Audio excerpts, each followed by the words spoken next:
Board of Education will now come to order. Roll call. Hanson? Here. Meek? Here. Myers? Here. Peterson here. Ray? Here. Williams? Here. Weininger? Here. Pledge of Allegiance. I pledge allegiance to the flag of the United States of America and to the republic for which it stands, one nation, under God, indivisible, with liberty and justice for all. Moving right into item number 4, 2023 Wish Weeks. Thank you. Good evening, everyone. Over the past couple of months, our high schools have been participating in Wish Weeks, which have become an important tradition here in our school district. During Wish Weeks, high school students and staff come up with a variety of fundraising activities and events to grant the wish of a child who is battling significant health challenges. Tonight's video spotlights Chaparral High School's Wish Week. Chaparral and its feeder schools recently teamed up with the Make-A-Wish Foundation for the school's 10th Wish Week celebration. And I want to emphasize these are going on all across our district. For Chaparral, Aria Stadler is 7 years old and has congenital heart disease. Her wish is to go to Disney World to meet all of the Disney princesses. Her family spent the week singing songs, watching movies, and having tea parties with the Chaparral family. Chaparral High School in the community of Parker raised an impressive $107,000. That amount granted Aria's wish, as well as the wishes of more than a dozen other children. Here is a look at Aria's Wish Week journey.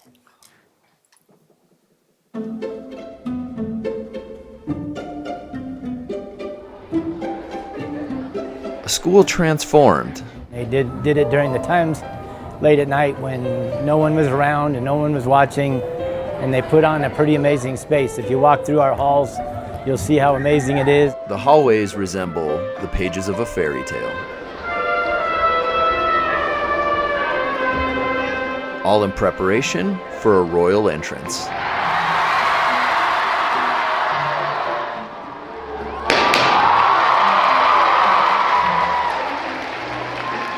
Meet Princess Aria Stadler. For opening assembly, I got to hang out with Aria and we got to just kind of talk. We talked about her favorite color and her animals. She is so sweet. Aria has been battling congenital heart disease her whole life. There's not many kids that you can look at and just say that's a really kind-hearted kid immediately, and she's one of those kiddos that just, you look at her and you know that she's a good kid. The entire Shap family is coming together with the hope of making Aria's wish come true.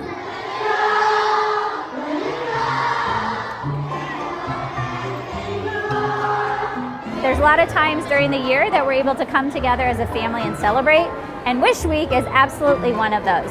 Not only do we have events at our individual schools where the high schoolers come over, but we also do events during the day at each of our schools independently.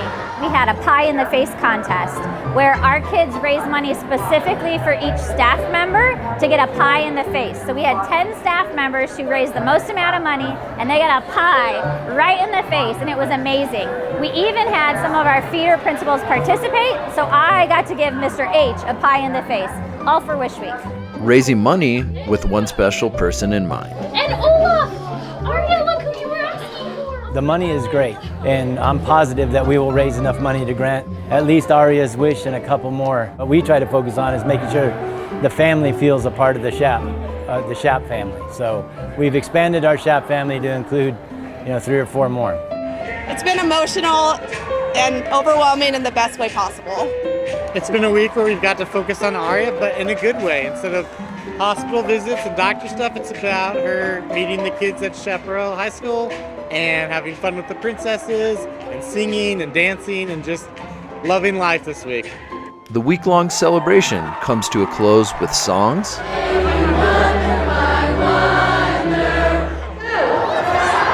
a few games. It is incredible, the level of work that kids put into things and the thought and the thoughtfulness with which they go about it. Just feeling like every step of the way our opinions and thoughts were valid and included, and to the point where we've thought about moving to Parker. So I think it's been pretty inclusive. And Aria's wish, along with 14 others, being granted. Love you, Chef Fam. You're the best.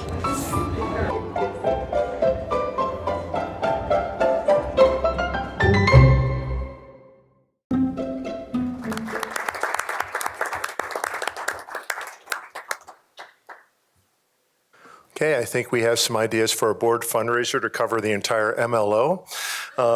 We will turn it over to the superintendent for superintendent reports. We have updates followed by a safety and security update. Does anyone else want to burst into song? That was amazing. Okay, I have a lot of updates this month. This month, April, is Autism Acceptance Month. Everyone received a pin last year, so we are encouraging everyone to wear their pin on April 25th for Autism Acceptance Month. We have CMAS testing going on this week. I just want to do a shout out to our staff and our students for all of their hard work around CMAS testing, and we know it's a lot, and we're just really thankful that everyone is participating and doing their best. So hats off to our teachers and our kids. Want to recognize that Dr. Chris Page of Highlands Ranch High School received the CASE High School Principal of the Year Award. We're really, really proud of him and how he has represented our district statewide.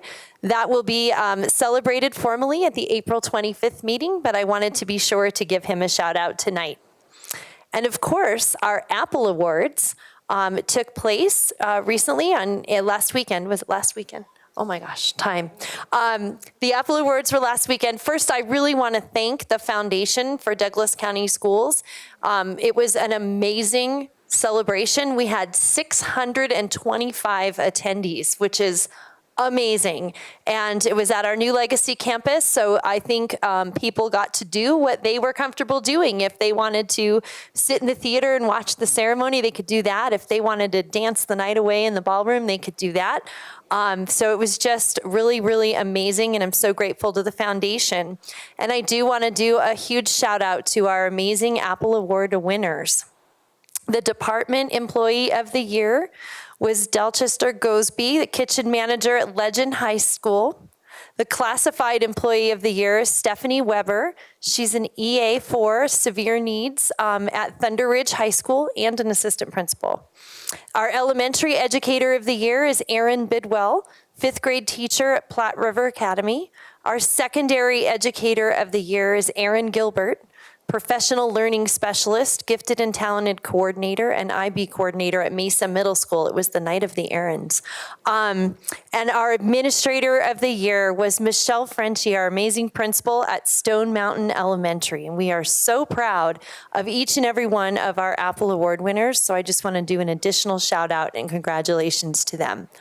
Congratulations go to Sagewood Middle School for receiving the RAMP certification.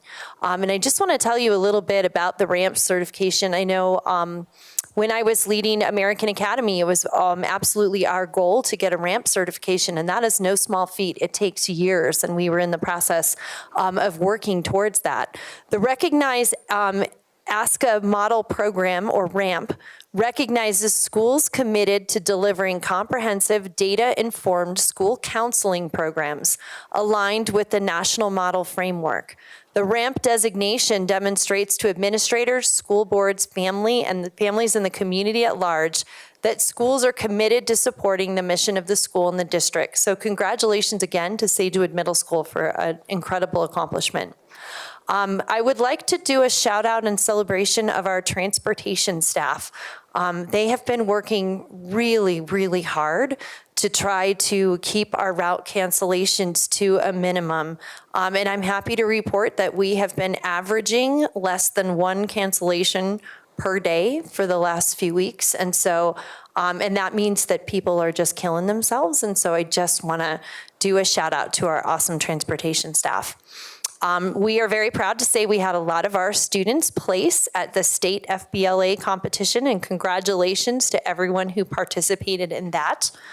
Last night, Director Ms. Rausch and I had the privilege of seeing a group of Legend High School students and their teacher, Richard Vaccaro, who runs the criminal justice program at Legend High School. They presented their research on the youth perception of the police to the Parker Town Council meeting, to include the Parker Police Chief and the Deputy Chief, and of course their amazing SRO from Legend High School.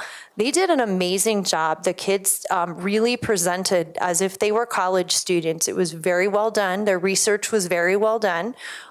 They researched, did through their methodology was a survey. They surveyed over 500 Douglas County School District high school students, most of them in Parker, about their perception of police. And I'm happy to say that our kids have a very positive perception of the police, and in particular, they have a very, very positive perception of their own SROs. But it was great research, and they even did a reflective piece. It was really outstanding. Some upcoming events I'd like to highlight. Tonight, so it depends on how quickly we get out of our board meeting, but tonight the Bridge Art Show is taking place right across the street at the Union Bistro until 8:00 p.m. tonight. No pressure. There is a Sources of Strength ice cream social on April 18th from 4 to 6 p.m. at the Legacy campus. That's open to everyone. Sources of Strength, of course, is one of our amazing programs that helps support our kids in our schools. Our district-wide art show is April 21st through May 5th at the Legacy campus. So stop by anytime and see the amazing things our kids have done. We have on Thursday night, we have our Night of Cultures at the Legacy campus. I'm really excited to be attending, and I know many of you are as well, from 5 to 7, put on by our English language development folks. We've had 600 RSVPs, so it should be a really fun night, and I'm really excited to attend.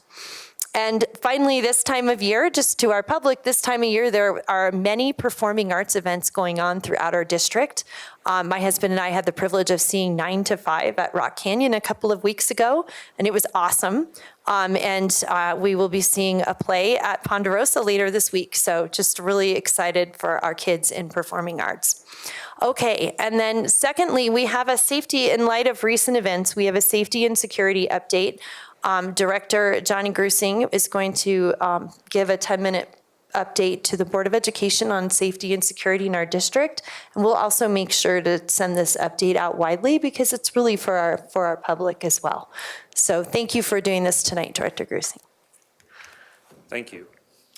So I believe the purpose of this is to let Douglas County Schools, especially you as a board, know our response in light of recent events. So for about the past 2 weeks, Superintendent Kane and I especially have been handling calls from our parents, some from our staff, in light of the attacks that have happened throughout the nation. And really, parents want to know, what are we doing? How are we adjusting? Are our schools safe? Those sorts of things, which are all very valid questions. When I took this job, I believe the district hired me because of my background with the FBI and being prevention-oriented. And a couple of you sit on my safety and security committee as well, and we try to address as a group, not as an individual, how to keep our schools safe and how to change with each thing that comes in.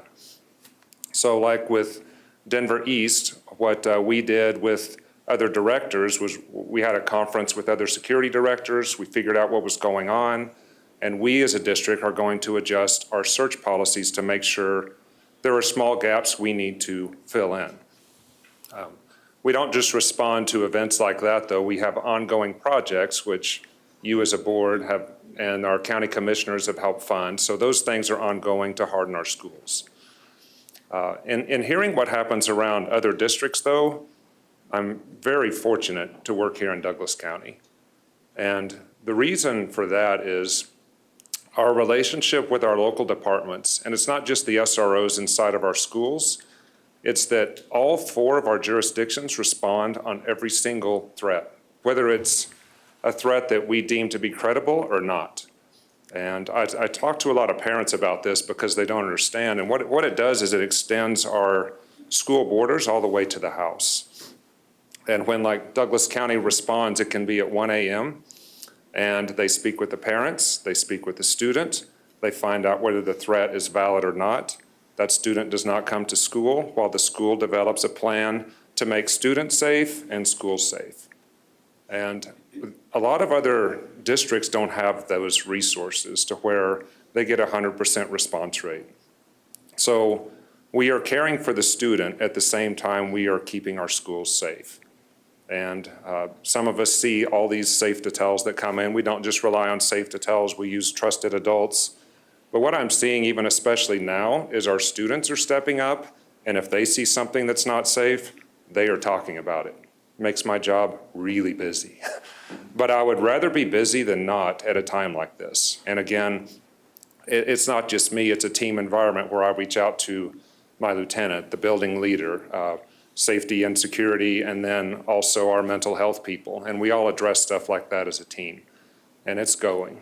So that's just kind of the broad view of and what I talk with these parents about. Each one has a little bit different concern, and I try to address that individually. So some of the stuff that's up here is our the threat assessment team. So we've spoken about the layered approach. So the 24/7 communication is our dispatch unit.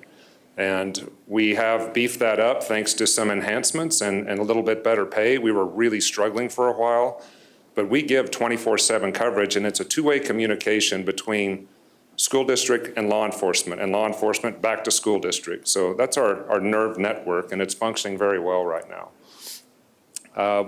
We work closely with our building leaders, again, the team approach, communication with parents. I call each one of them just because I want a two-way dialogue, and I want to learn from them, because some parents have some things that we might need to change. And I want to make sure that I'm addressing each one of their issues as well. We've already talked about those. The layered approach, safe to tell protocol.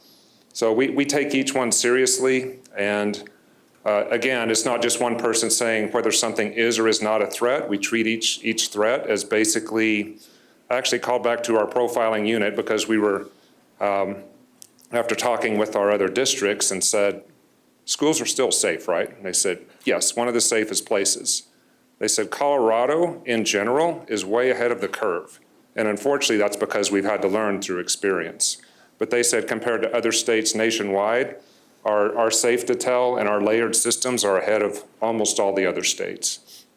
They also said when you receive a threat, remember, it's someone saying they have a problem they can't solve. And that is why we respond with this multi-layer approach of mental health and law enforcement and whatever else to help that person solve that problem quickly. Our youth community response team is something that is also unique in Douglas County. I believe they responded last year to like 495 students. So, and that is mental health. It's a resource person that can get them to the right place. And before, when a student's having a crisis in a school, we didn't have a great answer. But that is a great bridge for us. We've talked about the recent incidents. And again, it's not only me and my crew. When I go and I talk to the building leaders, they are already doing stuff inside of each building. They take this stuff very seriously. Administrator, training plan, and summer quarters. So in working with Superintendent Kane and my boss, Danelle, I think what we're going to do is just small injections, really, of safety and security throughout the year instead of it being a one-time briefing to our leaders, and make it more practical instead of just talking and walking away. Our emergency plans, our search procedures, as we've already spoken about, training support through the summer. Again, Douglas County Sheriff, they've just sent us out a couple of emails on folding us into all their training. And it's the live firearms training, it's the active shooter training, it's all that stuff to make our security team work in concert with them, and they're doing it on their dime. Physical safety measures, hardening. So those are the things that are ongoing. And I've had questions about doors and windows and how safe are the building structures themselves. We've been in a 10-year process of hardening our buildings, and we're just keeping on adding layers and layers. So our schools are a safe place to be in multiple ways, but it's not something I can really talk about in public. I'm used to saying that with the FBI as well. And funding for increased SROs and safety security personnel. So Superintendent Kane and I are working with our local partners.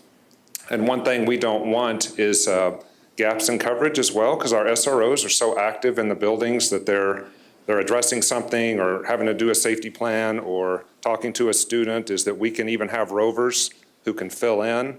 So we can even have double coverage sometimes. And the law enforcement agencies that I've spoken with are excited to partner with us in that. We just don't know what it's going to look like yet. And we'd like to see what their picture looks like before we start figuring where to best put our security as well. So we'll work with them first, see what they're able to do, and then work with ours. Yes. I just want to add on to that is, of course, in the event that you all put an MLO on the ballot and we pass the MLO, that's the extra potential $5 million that Mr. Grusing is referring to. I have confidence in you, Aaron. It's not clicking forward on this one.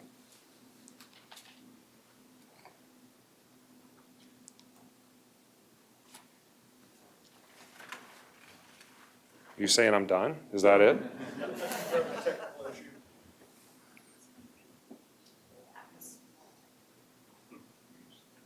There we go. I thought that was the last slide. Any questions? Just as Director Hansen and I sit on the Safety and Security Committee, it's, I think, the only committee we have an NDA for, so we can't talk about certain tactics, techniques, details, hardening. But I will say, not only does Mr. Grusing and his team work 24/7, so does our mental health support team, and so do all our administrators, right? Whether you're an assistant principal, a principal, deputy assistant superintendent, the superintendent, we are on alert 24/7 to support our students and staff. And what has impressed me most about my time on the Safety and Security Committee is the integration. It really is multidisciplinary. It is not a blunt instrument. It is very targeted, it is very integrated, and it's very intentional. So you get that layered law enforcement, care for the student, mental health, care for the community. It really is a model, and I don't know how to say it better without going into specifics, which I won't. But we really do have a gold standard here in Douglas County, and it's something that truly the surrounding Denver metro area is envious of, and they should be envious of. So thank you to Director Grusing. Thank you to all our SROs and law enforcement partners, whether it's our 3 PDs, the Sheriff's Office, and again, included with that is our mental health crisis response team, all our counselors, and all our administrators. It really is a multidisciplinary approach. And with that, I will open it up to any questions from any other directors. Director Ray. Mr. Grusing, thank you for the update.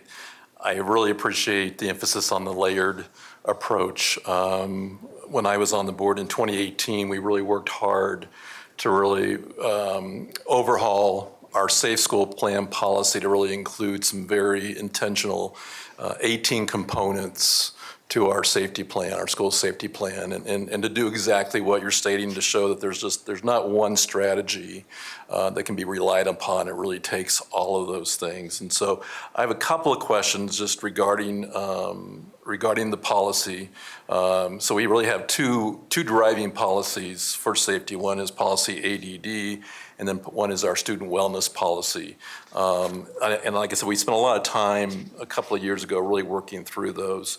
As I review the policy today, I really feel like that many of the things that you talked about are covered. What I wondered about is one of the components we wrote in was training programs for staff and students in how to recognize and respond to behavior or other information that may indicate impeding violence, harassment, and other safety problems. What is our status? Because I think you mentioned this before, that our students are probably our primary reporters. They're the ones we rely on the heaviest to let us know when something's not right, when something needs to be reported. So I'm wondering, what is the status in terms of us instructing them how to do that, beyond just safe to tell, because I know certainly that's one mechanism, but as far as the training for our students and staff, what's our status on that? See Danelle reaching for a microphone. Do you want to take that one? So it's an excellent question, and we actually just had a conversation at our district leadership team meeting last week with our building administrators on how we can gain more consistency with how we support the training of our students. In one of the areas that we're looking at for next year is Safe to Tell. We give our students the resources, of course, and encourage the use of Safe to Tell, and that is resulting in our students communicating really important information to us.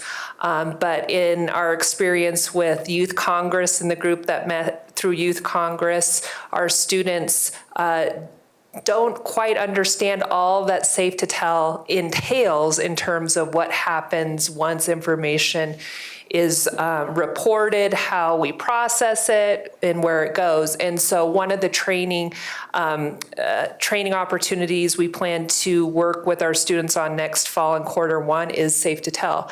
And we had our Safe to Tell representatives recently come and share information about what that student training looks like. And we will be executing that consistently in our system next year. The other area that our buildings do, I think, a good job with is helping our students understand SRP, our processes and protocols. Again, I think we have an opportunity for more consistency in what that training and support looks like based on some feedback from our students. So still some definitely work in progress, but our schools and our administrators are very, I talked to a principal last week and he's like, after anything of significance happens in our school community, he meets with students and hears the student voice in terms of from their perspective, what could we be doing differently? And our administrators are doing that and being able to bring those voices together to help us develop that student training plan is in the queue for some next steps. Right. Also, David, that we're in every school doing drills every semester. And when we go in these classrooms, we interact with students to say, what would you do in this situation? And really the teachers are already doing that, but it's good for us to see these students taking leadership, even in the drills that we're doing. Good. Text a tip. Are we no longer using that platform at all? So there's no text a tip? Correct. Okay. Yeah, all right. It's Safe to Tell. Okay. I know we have, at one time we had dual platforms going at the same time, so I was just curious where that was. Another component that we called out, procedures for regular assessments by school climate professionals to determine whether students feel safe and to provide recommendations for improvements in school climate at each district building. I certainly heard from Danielle kind of what the principals do informally, but I know we've had some good examples like with Cimarron Middle School, with Chris Zimmerman, really doing some partnership around how do you truly assess a climate and use that feedback to understand where might be the areas that students still don't feel safe or that students see a need in. So I'm just wondering where we are with that. We had a couple of years ago a partner with CU Boulder, the Center for Violence and School Prevention, School Violence and something prevention. I can't remember the whole acronym, but just curious, what are we doing to go beyond just the reactionary of saying, how do you feel, to really being able to have some kind of way to measure, do our students feel safe, and how are we doing that systemically so that we know where they are with that? I can address that question. The Healthy Kids Colorado survey data includes survey around data around climate and culture and do you feel safe at school?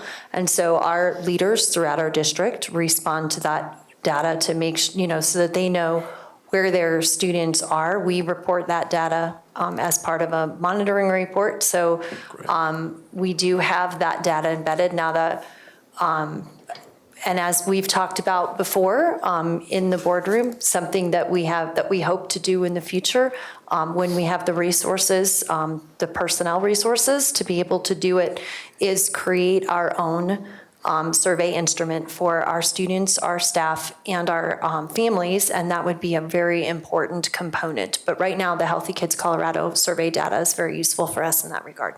Very good, thank you. So that's great. I know I don't think I've seen the results since 2021, so I don't know if the board could get results from the Healthy Schools Survey. And I may have just missed it. Mr. Reynolds has given me the look, but if we could get the results of that, I just haven't seen this since 2021, so that would be great, just to have a pulse of how our students are feeling, because I think that is a good tool. I have a recollection that we sent it in a memo, but I will we'll go back and look and make sure that the Board of Education has access to those results. May very well have, and I will say I'm sorry if I forgot. The other policy then is the student wellness policy, and there's guidelines there that talk about making sure we're supporting students with health education and social emotional learning. And again, I think as Mr. Grusing has talked about that preventative way of doing safety, I think social emotional learning is just essential and critical. And so I'm wondering, where we are. I know we have several programs, Sources of Strength, No Place for Hate, Second Step. There's a lot of programs that I think it would be helpful to know what is our status with those programs that to me are a preventative measure, so that Mr. Grusing doesn't have to be reacting, that he can actually know that students are skilled to do their thing.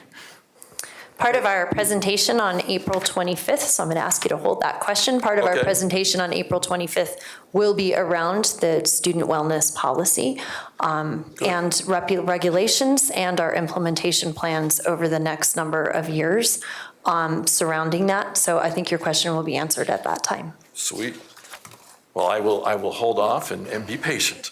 And then the last thing I would just say, Mr. Grusing, I'm really pleased that you're looking at the student search policy, and as my colleagues know, that's a frustration of mine. The last time that policy was updated for student searches was 2002.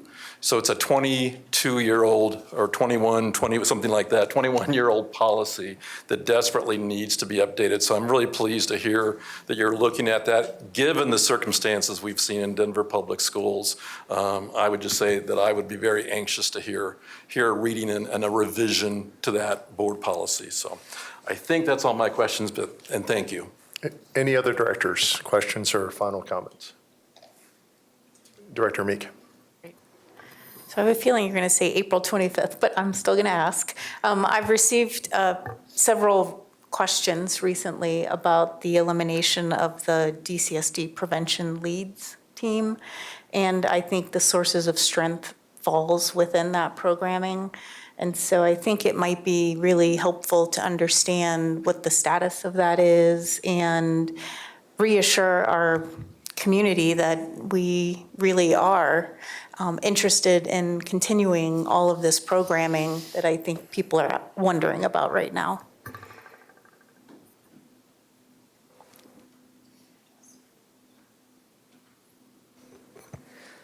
So Director Meek, thank you for the questions. And we have gone through a reflection in regards to how we are utilizing our district-based team supports in health, wellness, and prevention to support our schools, always with the intention to make sure we're maximizing access and resource. And one of the things that we've reflected on is that our schools and leaders are much more responsive to very embedded supports from the district. And so therefore, we are absolutely doing all of that work and more that we'd love to share more about at the end of April. It's the structure of how we're providing that support to our schools that is a little bit different. We're really trying to utilize the expertise and the development within our counseling teams and the work that we are doing with our counselors and our leaders within the district to enhance the training and support in all of these different areas. versus just utilize one district structure to try to think it's going to impact all of our schools. So it's been a process of reflection, and would be happy to share more specifics on why the restructure and how that's supporting our schools in this area. Superintendent King may want to add some information.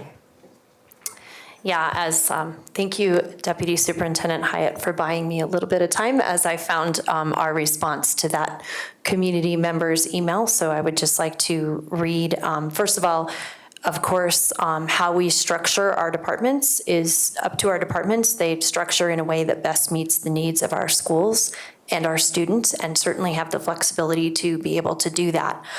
In the case of our health and wellness, and our mental health departments, you'll see on April 25th, actually with the budget, the investments that are being made in those areas to make sure that we're protecting and taking care of our students. Over the last year, we've expanded our team to support social, emotional, and behavioral wellness through our school-based counselors, behavior specialists, and nurses based on the feedback of our students, staff, and leaders. Through the advocacy of our student, staff, and leaders and school-based relationships, we are bringing on 5 more district trainers in Sources of Strength, in addition to other training teams to support our students' wellness. Some of these training teams include 18 trainers for anxiety, 4 trainers for trauma, 5 for behavior support, 4 for youth mental health first aid, and 9 for restorative practices. These trainers are current counselors, nurses, administrators, and behavior specialists in our schools that work directly with our teachers and students and have a real pulse on where our support needs to be. So really, we are reacting to the feedback of our system as we make sure that we adjust to meet their needs. Okay, thank you, Superintendent Kane. Any other directors? Okay, thank you, Mr. Grusing. And we will now move on to item number 7, which is potential mill levy override and bond polling results. We have a 30-minute presentation followed by a 30-minute Q&A. Our Chief Communications Officer, Ms. Rader, is going to introduce our team, and then all of us will help when it comes to Q&A. Good evening. I am going to hand it over to PAC West as well as More Information Group. PAC West is the consultant that we hired to help us with looking at funding in terms of messaging refinement and research. And then the polling was done through More Information Group. So they're going to go through the polling in depth tonight. So I'm going to go ahead and introduce the group that's here tonight. We have Mark Truax and Tricia Oakes are here from PAC West, and Evan Wilson is here from More Information Group.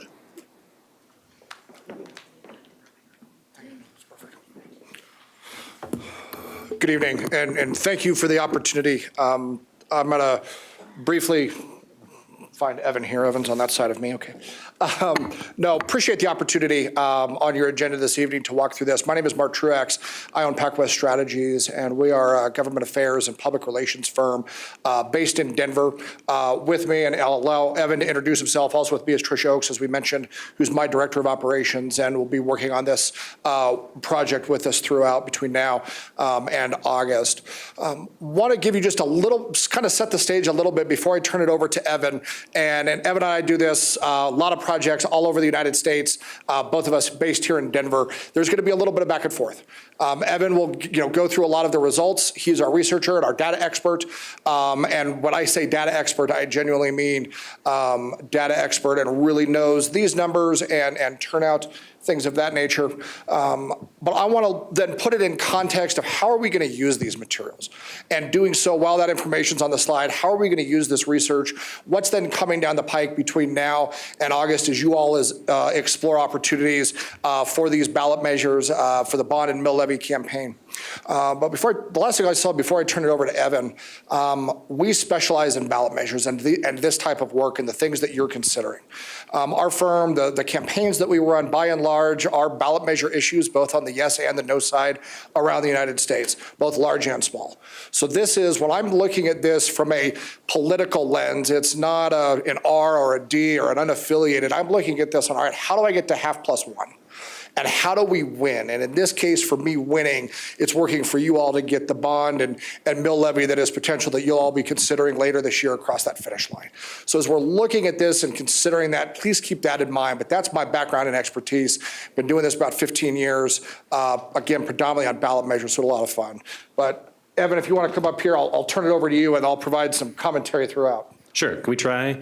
Let's see. Yeah. Evan Wilson. In addition to being a political scientist with More Information Group, I'm also a resident of Douglas County, proud dad. As Mark mentioned, MIG and PacWest Strategies work together on a number of issues. More Information Group, we do thousands of surveys quarterly in the state of Colorado.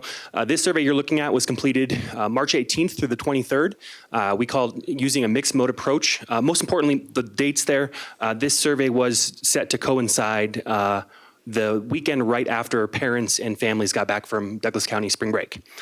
So N equals 400 among likely voters who are going to say they are extremely likely to vote this November in the municipal coordinating election. You can see there in the middle in terms of method, it's called a bimodal survey. 400 respondents among likely voters. The vast majority of them reached via via cell phone.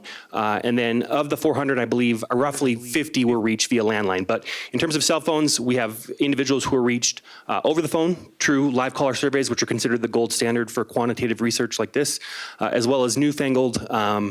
You send a text message, a secure text message to an individual's smartphone, and then they fill out the survey via their phones. If you've ever been to the outlets at Castle Rock or Park Meadows on the weekend, the average demographic there, they're not using landlines. So we found in research with PacWest Strategies that the best way to get a true sample is to do a bimodal approach. In terms of sampling error, all surveys carry them.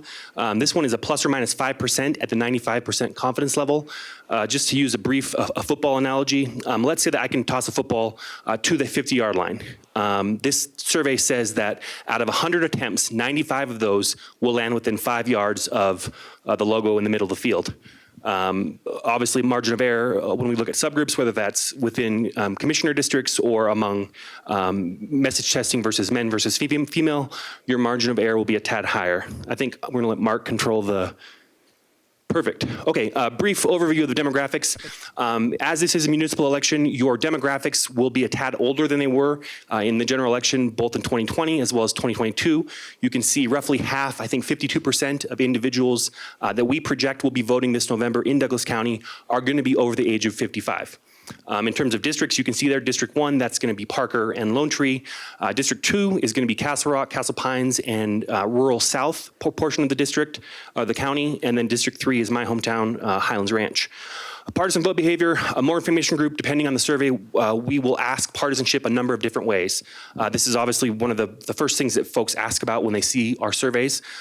Here we've asked it 3 different ways. Obviously being in Colorado, we do have party registration. You can see there in the middle. We also ask partisan vote behavior, which is essentially, it's much more simple than it sounds. Regardless of how you're registered, how do you intend to vote? Do you typically support more Democrats than Republicans, 50-50, or vice versa, more Republicans than Democrats? All 3 readings give you a different take on just what partisans think on any given issue. Philosophy, the only one I'll mention there is on some of these percentages, if you were to add them up, they won't come quite out to 100%. Philosophy is a perfect example. I think that adds up to 92%. That essentially means you've got 8% of individuals who either refuse that question or they're undecided in terms of how they identify philosophically. Lastly, on this slide, just kids under 18, you can see, obviously, since we are talking about school funding issues, very important to ask whether the respondent has children under the age of 18 at home. You can see here roughly 60%, with 40% of respondents having children and 60% who do not. Next slide. Okay, most important issue, we asked 12, but again, this is a forced choice, so please don't look at something like school bus transportation at 3% and say, oh gosh, no one in the county cares about school bus transportation. Essentially, you're forcing respondents to pick their top issue. And you can see here, given the 12 options, over 60% selected the top 3, the highest performer being that the Douglas County schools today, the most important issue among voters is that it's too political at 27%. Coming in second at 20%, 1 out of 5 voters, teacher and staff wages that are not competitive with other districts. And then third, difficulty hiring and retaining high quality teachers and staff. Next slide.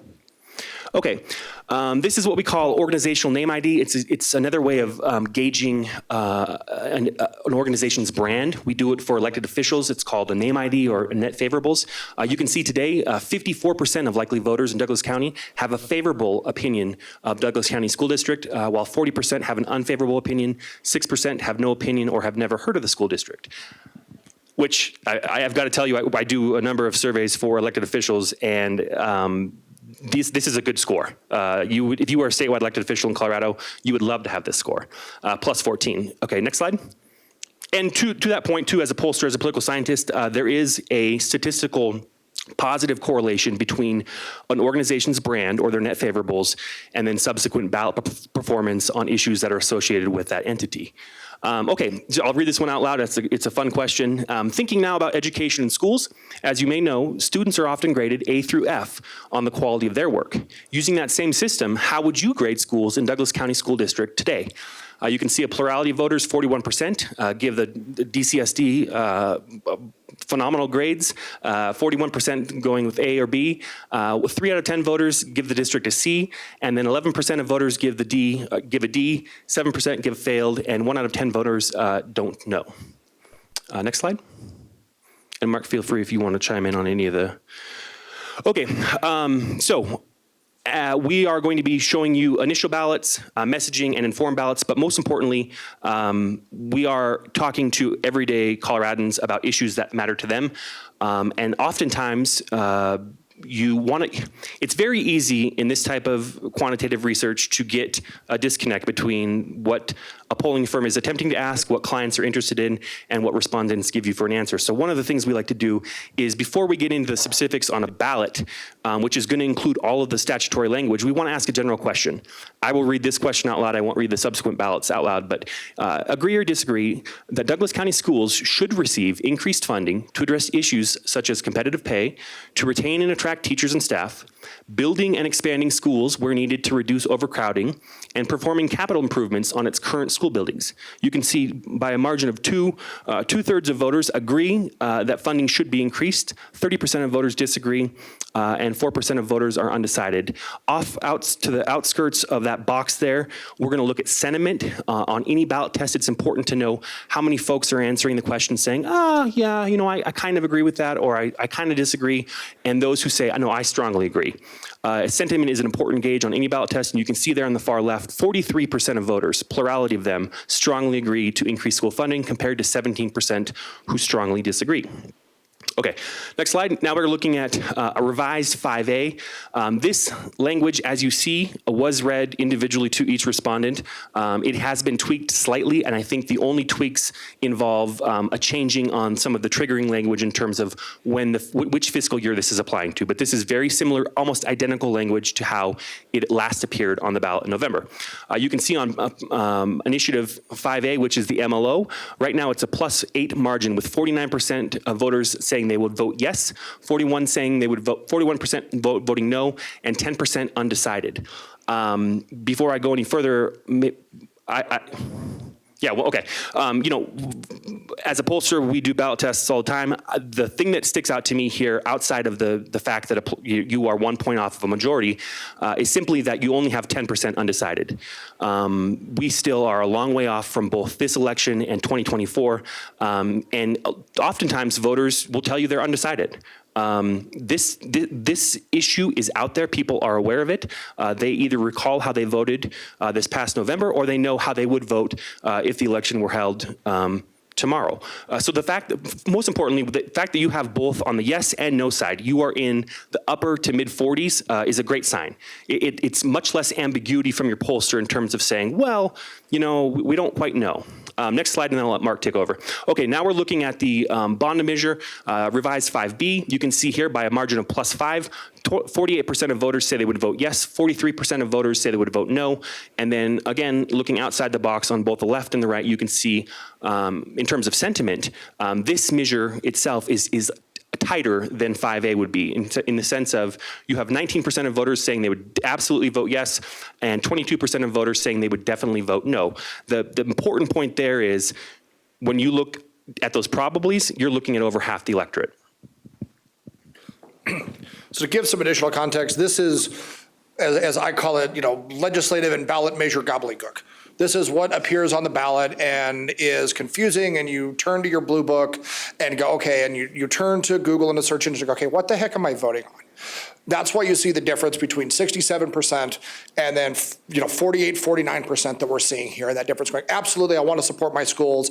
Going here, I have absolutely no idea what this means. That's where we're at, and the education and the communications and the informative work that'll happen between now and when you all make a decision in August on these potential measures, and then if they are measures moving forward from a campaign perspective later on down the line, really looking to see, okay, how do you measure this? But a couple of things to provide some context on. In 2022, the research that was conducted at the beginning of that program, the mill levy override was passing at 39%, the bond was passing and having a yes vote at 33%. So you were 10 points down, and I'm not sharing anything that you all don't already remember from a history perspective. Fast forward to election day, 5A, 49.17 to 50.83, and 5B, 45.68 to 54.32. We are on 5A, you are exactly where you were in November. On 5B, you are within the margin of error as you were in November. One of the things that I found interesting with this research, that is not normal.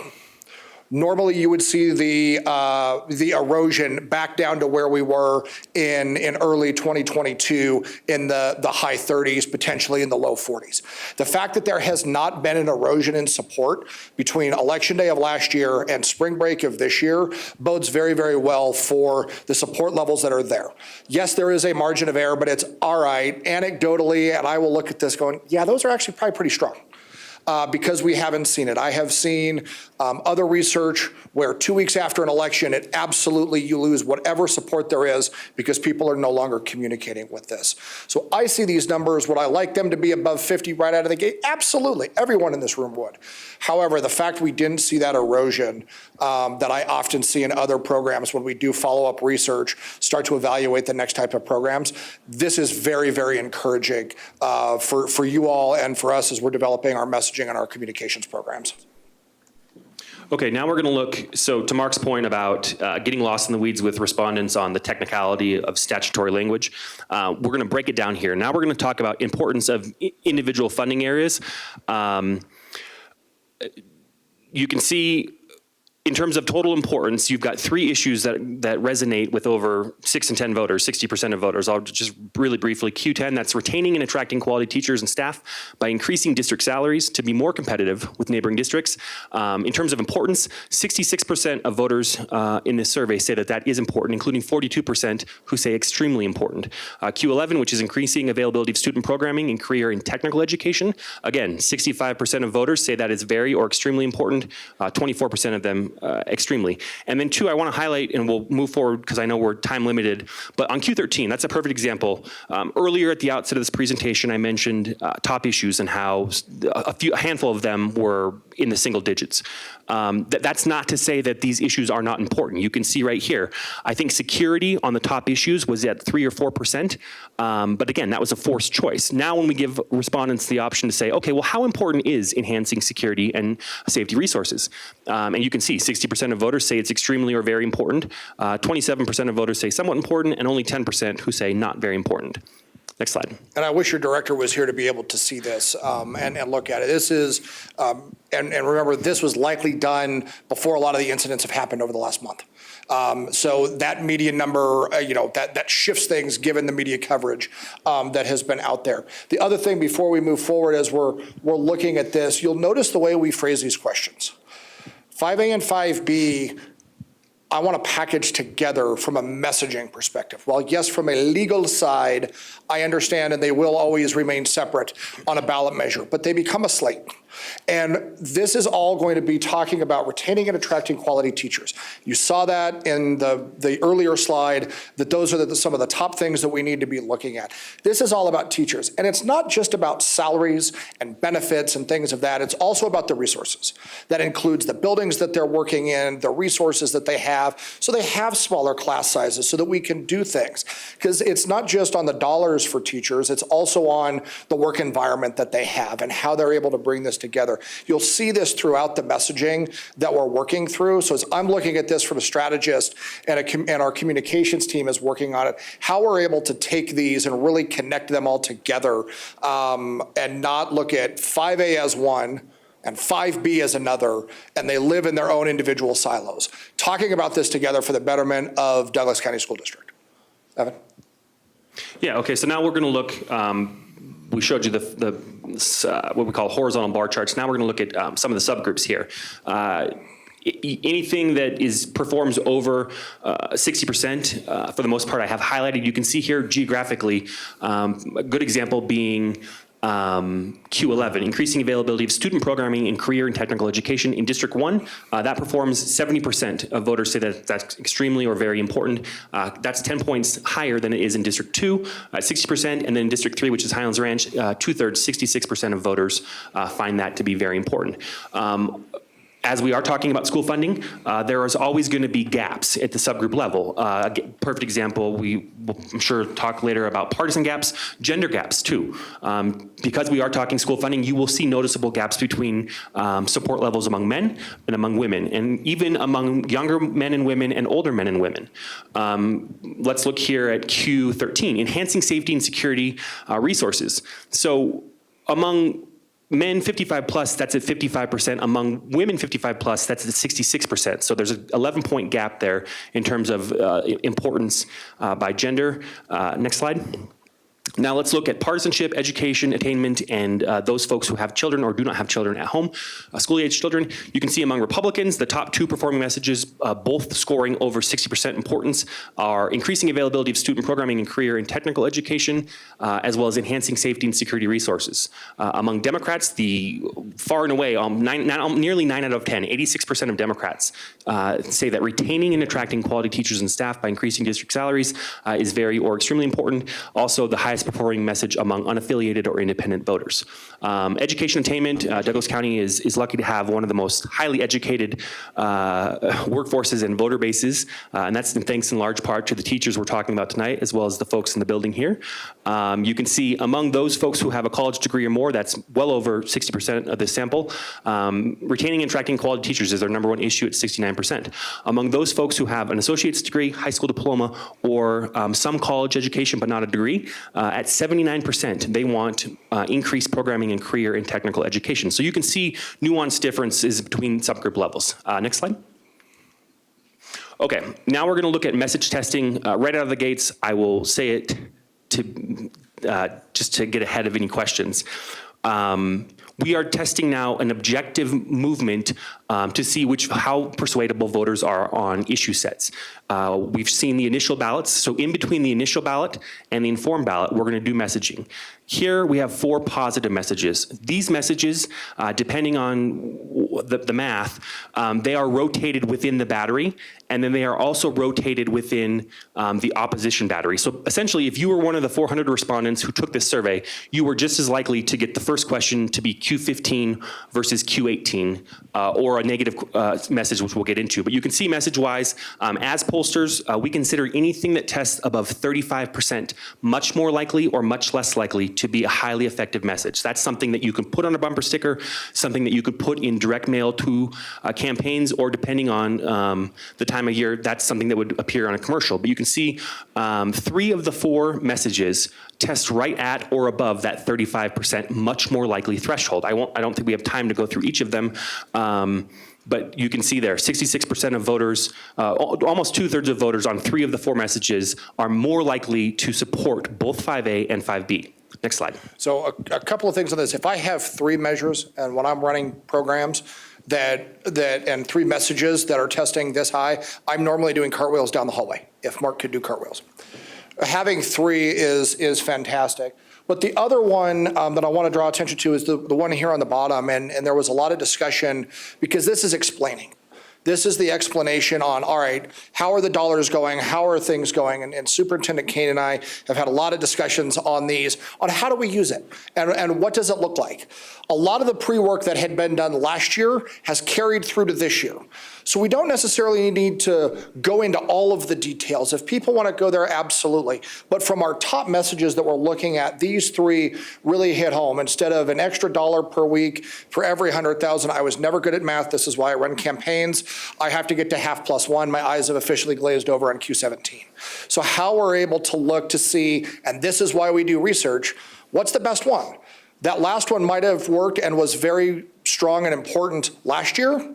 We need to look past it this year because that work has already been done.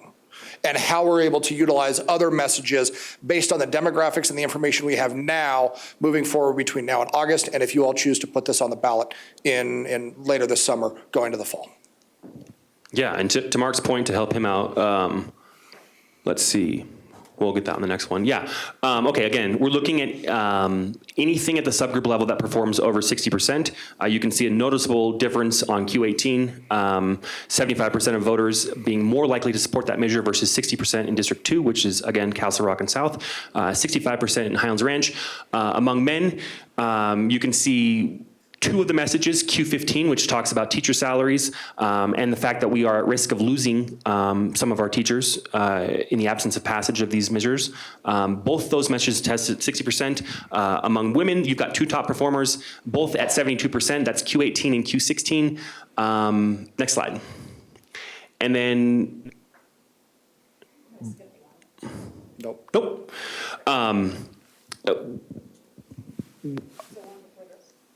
Is there, I don't. No, that's perfect. But can we go one slide back? Okay, I just want to read one out loud. An investment, this is Q18, an investment in our students and schools is an investment in our community. Schools are an integral part of our neighborhoods, our economies, and our lives. And a high-quality school system, which requires high-quality teachers and staff, attracts businesses and residents to our thriving communities. And this helps keep our home values strong. Click forward to. We know from demographic research that 60% of this district, 60% of the folks who are going to be voting in November on this proposed hypothetical measure do not have school-age children at home. But you can see right there on the very far right on Q18, that message does test at 63%. That is an effective message for the 60% of voters who do not have school-age children. And the importance there is you're making it more than just about the teachers or the schools, something that they can relate to. So on this, this Q18 is the perfect example of the question I was referring to earlier on how we make this and we connect these two together. And it's not only the teacher retention and pay and salary and benefits, but also the infrastructure and looking at it from an investment in our students and our schools, looking at this holistically and what are the resources that are needed, not just the people resources, but the infrastructure resources as well, and how we message this and tie this together. And I will tell you, while I don't reside in Douglas County, I am your demographic here. I am a homeowner that does not have children. So I am that 60% that you are trying to reach as you're looking through this, and how do we talk about this? But I'm absolutely for investing in our communities, making sure our students have it, but also that our communities are able to grow and thrive. So tying these together, and it's these little nuances that we found in our research that will help us really package a strong communications and educations program over the next several months. Looks like we've got about 7 minutes left, so I will try and go a little bit quicker. But again, okay, now we're going to look at the 4 messages that were tested as opposition messages. Again, to call it an objective measurement of movement, you have to ask the questions with the same prompts that you do for positive questions and negative questions. Unfortunately, in this case, I think this ended up being an 18-minute live caller survey, which is by Colorado standards it's a lengthy survey. It's a lot of time to have somebody on a phone call. So it's a little misleading to give you the numbers. I do want to read Q19 out loud. We should not raise taxes at a time of skyrocketing cost of living, from groceries to gasoline. We know from previous research, and we know from just reading the news, that consumer inflation continues to be the top issue pretty much anywhere in the country. The way that argument is structured, in a perfect world, it should have been an agree-disagree. Do you agree or disagree that we should not be raising taxes at a time of persistent high inflation. Instead, in order to keep it the same, we had the same prompt, which was, are you much more likely or much less likely? And you can see from some of these mixed results that, for instance, just for folks following online, according to our research, that says 47% of individuals who heard that message were more likely to support school funding measures. But we're going to click forward and explain that a little bit. Okay, so perfect example, Q19 again, now we can see the right type of movement. In between the initial ballot and the informed ballot, we did these series of 8 messages, 4 of them positive, 4 of them negative. You can see among those individuals, and it's about N equals 25, who moved from, I'm not sure on 5A and 5B, to no after hearing the messages. These are folks who moved in the opposite negative direction. You can see that this was an effective message, with 66% of voters who heard this and moved being much less likely to support it. Next slide. Before we go forward, so looking at this, the opposition and those that might be opposed to any potential ballot measures, they don't have as strong messages as the yes side does. They have a couple that work. We have 3 that are 63% and above, and there's 33% and higher on strongly agree. These 5% are much less likely. They're not as strong from an intensity perspective. So as we're looking at this, we work through these programs. This is very encouraging to me that our messages are strong. Those that might oppose any potential measure that you all might bring forward are not as strong. So we're going to have the upper hand working our way forward. Okay, we can click forward probably one more. Okay, now we're going to do knowledge level on just paying attention to Douglas County and local school funding. Basically a seen, read, heard question that's applied to school funding. Moving on, how would you rate your knowledge personally regarding how local school funding in Douglas County works? Would you say you are? And you can see here, nearly 3/4 of voters say that they are either fairly informed or very informed, while 26%, 1/4 of voters say, no, I'm not very informed, and 1% don't know. Next slide. Now, again, we are talking about an esoteric subject that included a lot of statutory language. Those are pretty $5 words. So we did, at the end of the survey, offer a little bit of an explanation. And essentially, this one, I'm sure folks in this room have seen this explanation before, but this is new information for a lot of voters, even those voters, 74%, who say, yeah, I follow local school funding. You can see here that when we explain that basically the arrival of new tax revenue with growing economies in a county doesn't translate into new dollars into the school district, 47% of voters are more likely to support both school funding measures, 18% are undecided, and 34% are less likely. Next slide.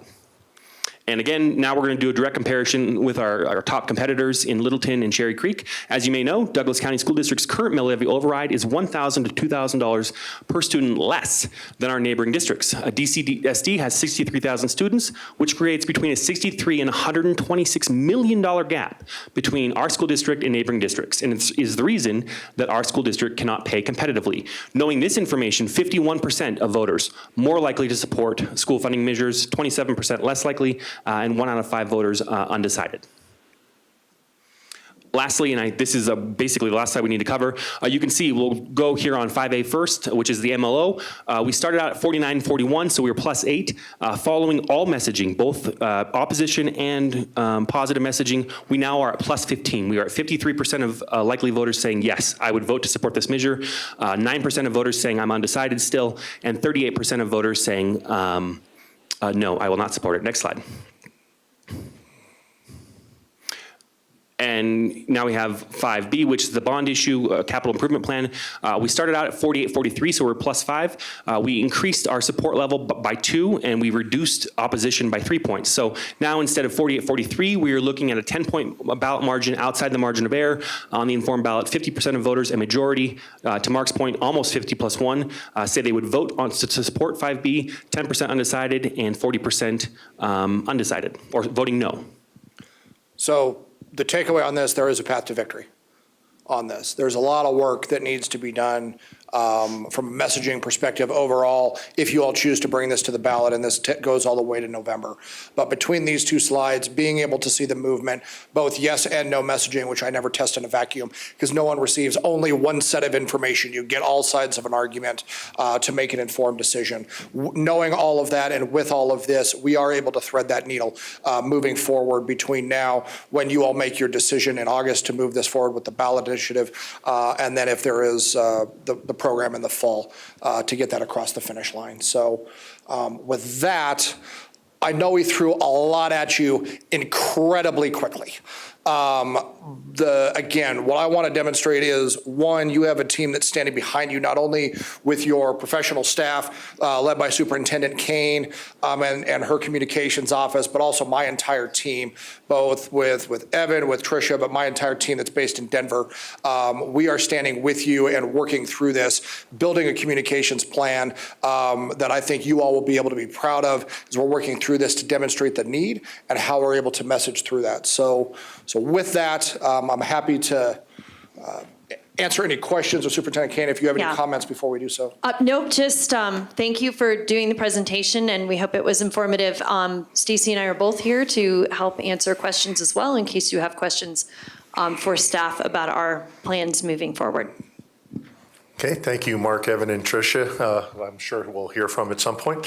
And if we can go back to, and for the superintendent, to 29, I noticed that this is, I guess, where we are with the language today. I assume that the district leadership will work with our partners here based on continued polling, monitoring, and stuff to possibly craft it, because I was really interested in to see where that security question found out, because that was new. Yeah. Previous year it was comp, benefits, attract, retain, all those things, and that was the new one.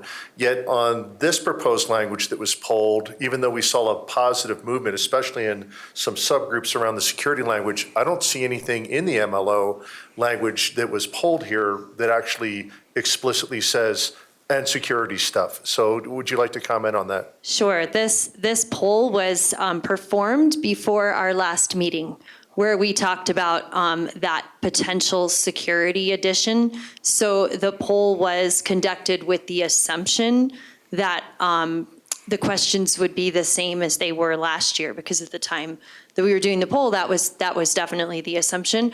But you can see that they did poll various areas to provide as much information as possible to all of you, including security, and security polled very well. So we would expect, I don't want to speak for you, but we would expect that if a security component is added here, that it would do nothing but enhance these margins. And I would agree with that. This was done, again, before recent events from a security perspective right here within the Denver metro area school systems, and not having it included. So yes, absolutely. Can I say that with 100% certainty? No, Evan would never allow me to say anything with 100% certainty.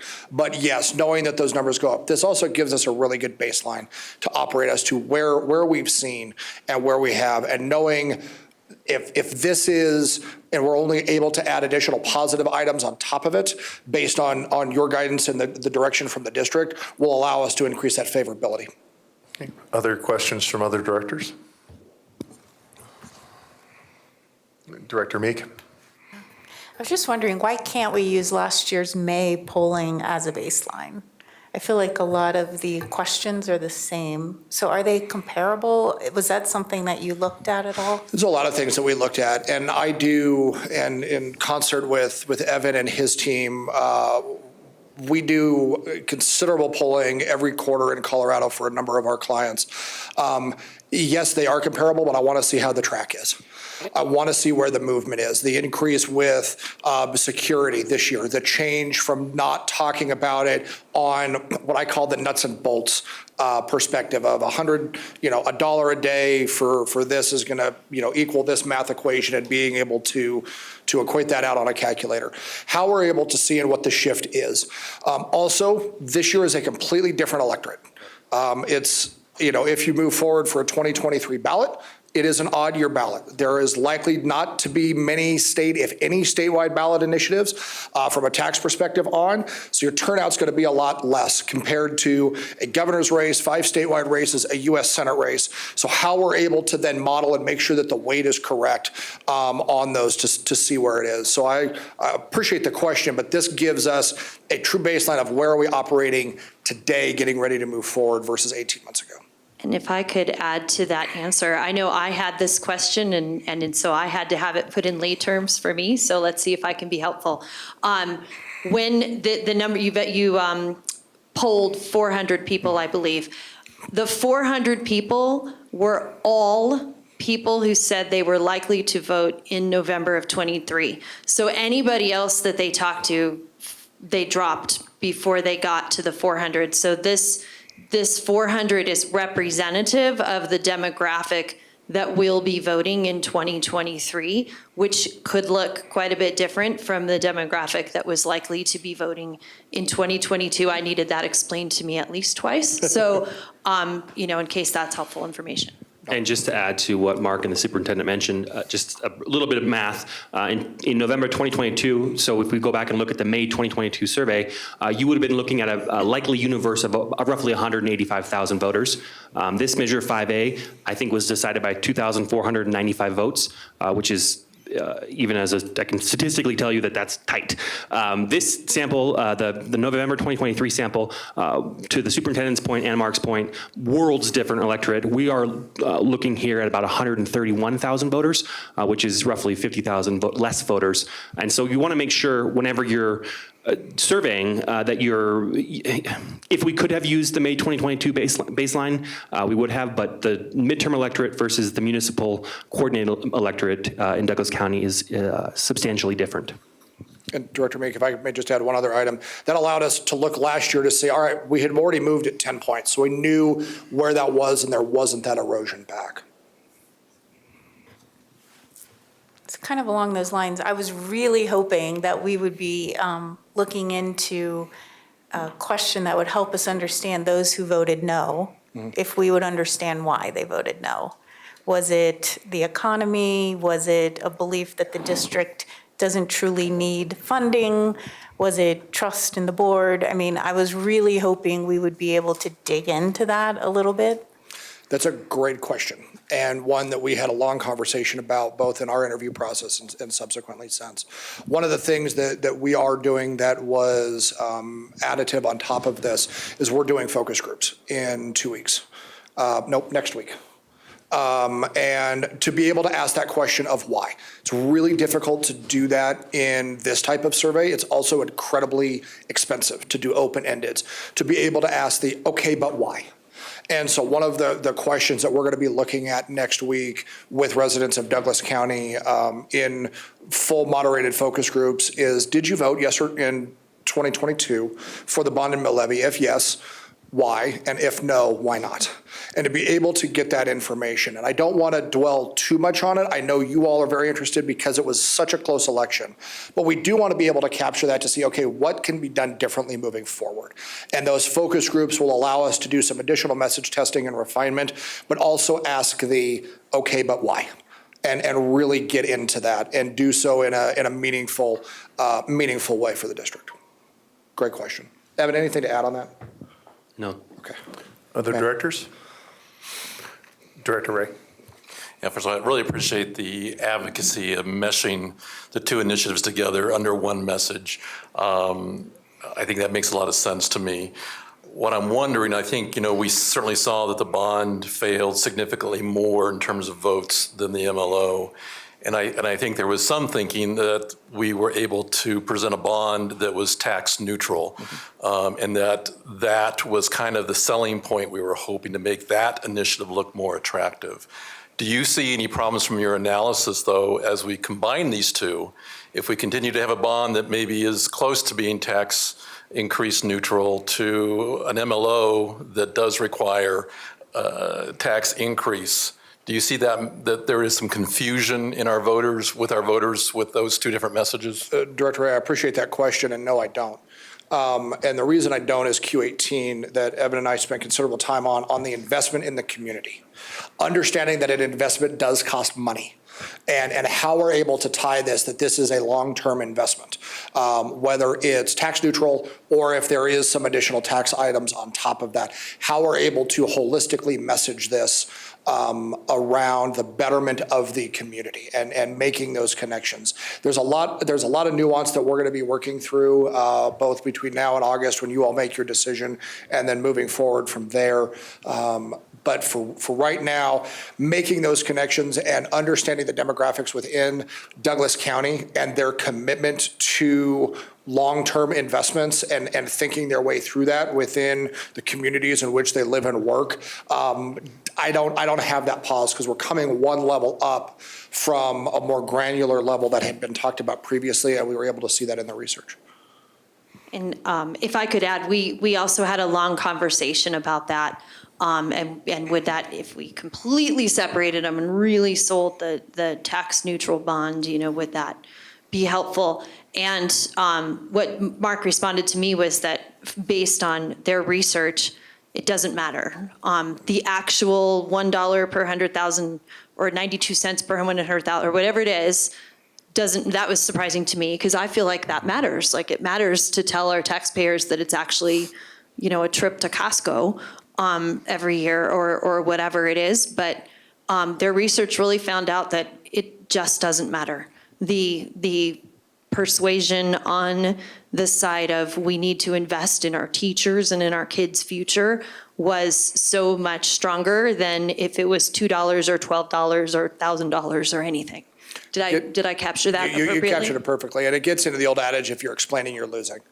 And how we're able to come out of that. And what's the bottom line? This is the investment. Okay, great, I got it. That's something that I can understand. Versus you're going to make, I need my abacus and I got C's in algebra and I don't understand what I'm looking at. How we're able to overcome that. So, Director Ray, thank you for the question. Thank you. One other question. So if I were to look at this, I could generalize and say we should be very aggressive with our Democrats, our unaffiliates, and our women to get them to the ballot box. Talk to me about that a little bit, because I think sometimes we engage with people, like you said, if you have to explain, you're losing. I feel like sometimes we engage with some of our very extreme conservatives who are not going to move regardless. So talk to me about, when you look at these results, should we be going after that population aggressively to make sure they're registered to vote, they get to the ballot box? Is that the strategy we should be looking at? Well, there's a couple of things to look at, and thank you for the question. But a lot of what you're referring to is campaign tactics from once it's qualified, once you all have voted and put it on the ballot. So understanding that. Now, putting my campaign hat on as a guy that runs political campaigns, the answer to that is absolutely yes. And how we're able to look at it. But I want to earn every single vote. That's not what the district is focusing on. I want to only talk here and there. I want to be able that we have to earn every single vote. Yet you have to earn a yes vote. When I'm running on a no vote and running no campaigns, I work to cast doubt and confusion and concerns and things of that nature. And if you all think of your voting history, I'm not going to ask you for it, but if you are concerned or have doubt on something, you're likely to vote no on it. You're going to, I don't know, I'm just going to vote no. This is too good to be true. This is complicated. I'm just going to vote no. Versus your yes vote, somebody has to go out and earn it. And how we're able to earn that, whether it's explaining to the very minutiae details or explaining on the investment and our high-level messaging or anywhere in between. Yes, the campaign, whatever that stands up, and that's not the purview of today's discussion, but things that can look at, and there's been campaigns in 18 and in 22 that can get down to that level of granularity, absolutely. Because if I can get 10 over here and 1 over here, if I'm running a campaign, I want to focus on the 10. The 1's great, so I can get to 11, but I'm going to get more bang for my buck from a media outreach perspective, from a door-to-door canvassing, field operations, any of those types of things from a campaign side. Not necessarily the purview for today, but that's where that. Superintendent, anything to add? I want to also add that one of the things when presenting this information to us that Mark talked about also was that is very positive about this information is that our definitely no crowd is not super huge. It's pretty consistently in the low 20s. And so those are your hardcore opposition. I mean, Director Ray, those are the ones that you can talk until you're blue in the face and you're just not going to get them. And you could have convinced 7 other people in that amount of time that you spent talking. So that was kind of our hard no, and it wasn't as much as I would have anticipated, actually. I will tell you, it doesn't matter if I'm in Douglas County, Colorado, if I'm in Helena, Montana, Anchorage, Alaska, or Phoenix, Arizona, somewhere between 17.6 and 22.3 are going to be a hard no matter what the topic is. on average, it is within that margin that I am never going to move them. And Superintendent Kane is correct. That definite no number, great. I appreciate it, and I respect your vote, and I respect your decision. I'm moving right along. Other directors? Director Meek. I could probably talk all day. So the board's favorability rating really stuck out to me as I was looking at it. We don't have a slide on it, but that and then the too political as being the main reason. So I'd really like to have you talk about what too political means, and if that's an area that you'll dive into with the focus groups. But were you able to ascertain what that means? And also look at the different demographics, because I was looking at some of the individuals who answered that way, but I'm going to let you answer. No, I appreciate that. And Evan, please jump in here as well. I would say too political, it's the noise, the collective noise, whether it's discussions on education topics, whether it's R versus D, things that are going on in the legislature, the governor's race that happened last fall, any of those things, I think it's the collective noise on, all right, where are we on a political fray? And how do we have our kids and our school district rise above that? This is not a partisan issue. I don't care if you're red, blue, purple, green. I don't care what your political ideology is. I want your yes vote on this. That's my goal. That is my job. That is what Superintendent Kane has retained me and my firm to do, is to help get this across the line. So from a too political perspective, that is, how do we rise above that fray? And I think that's not just within the school district. It's all of the collective noise, that there's just a lot of political issues out there right now. And I would say when we've asked this in some other surveys around the country and some other research that has been done, we see that there's just a lot of partisan noise. From the school district and the Board of Education's support numbers and favorability, unfavorability, we always test elected officials. You all as being elected officials, as members of this board, to see, okay, where do you fall? I do this on statewide measures as well.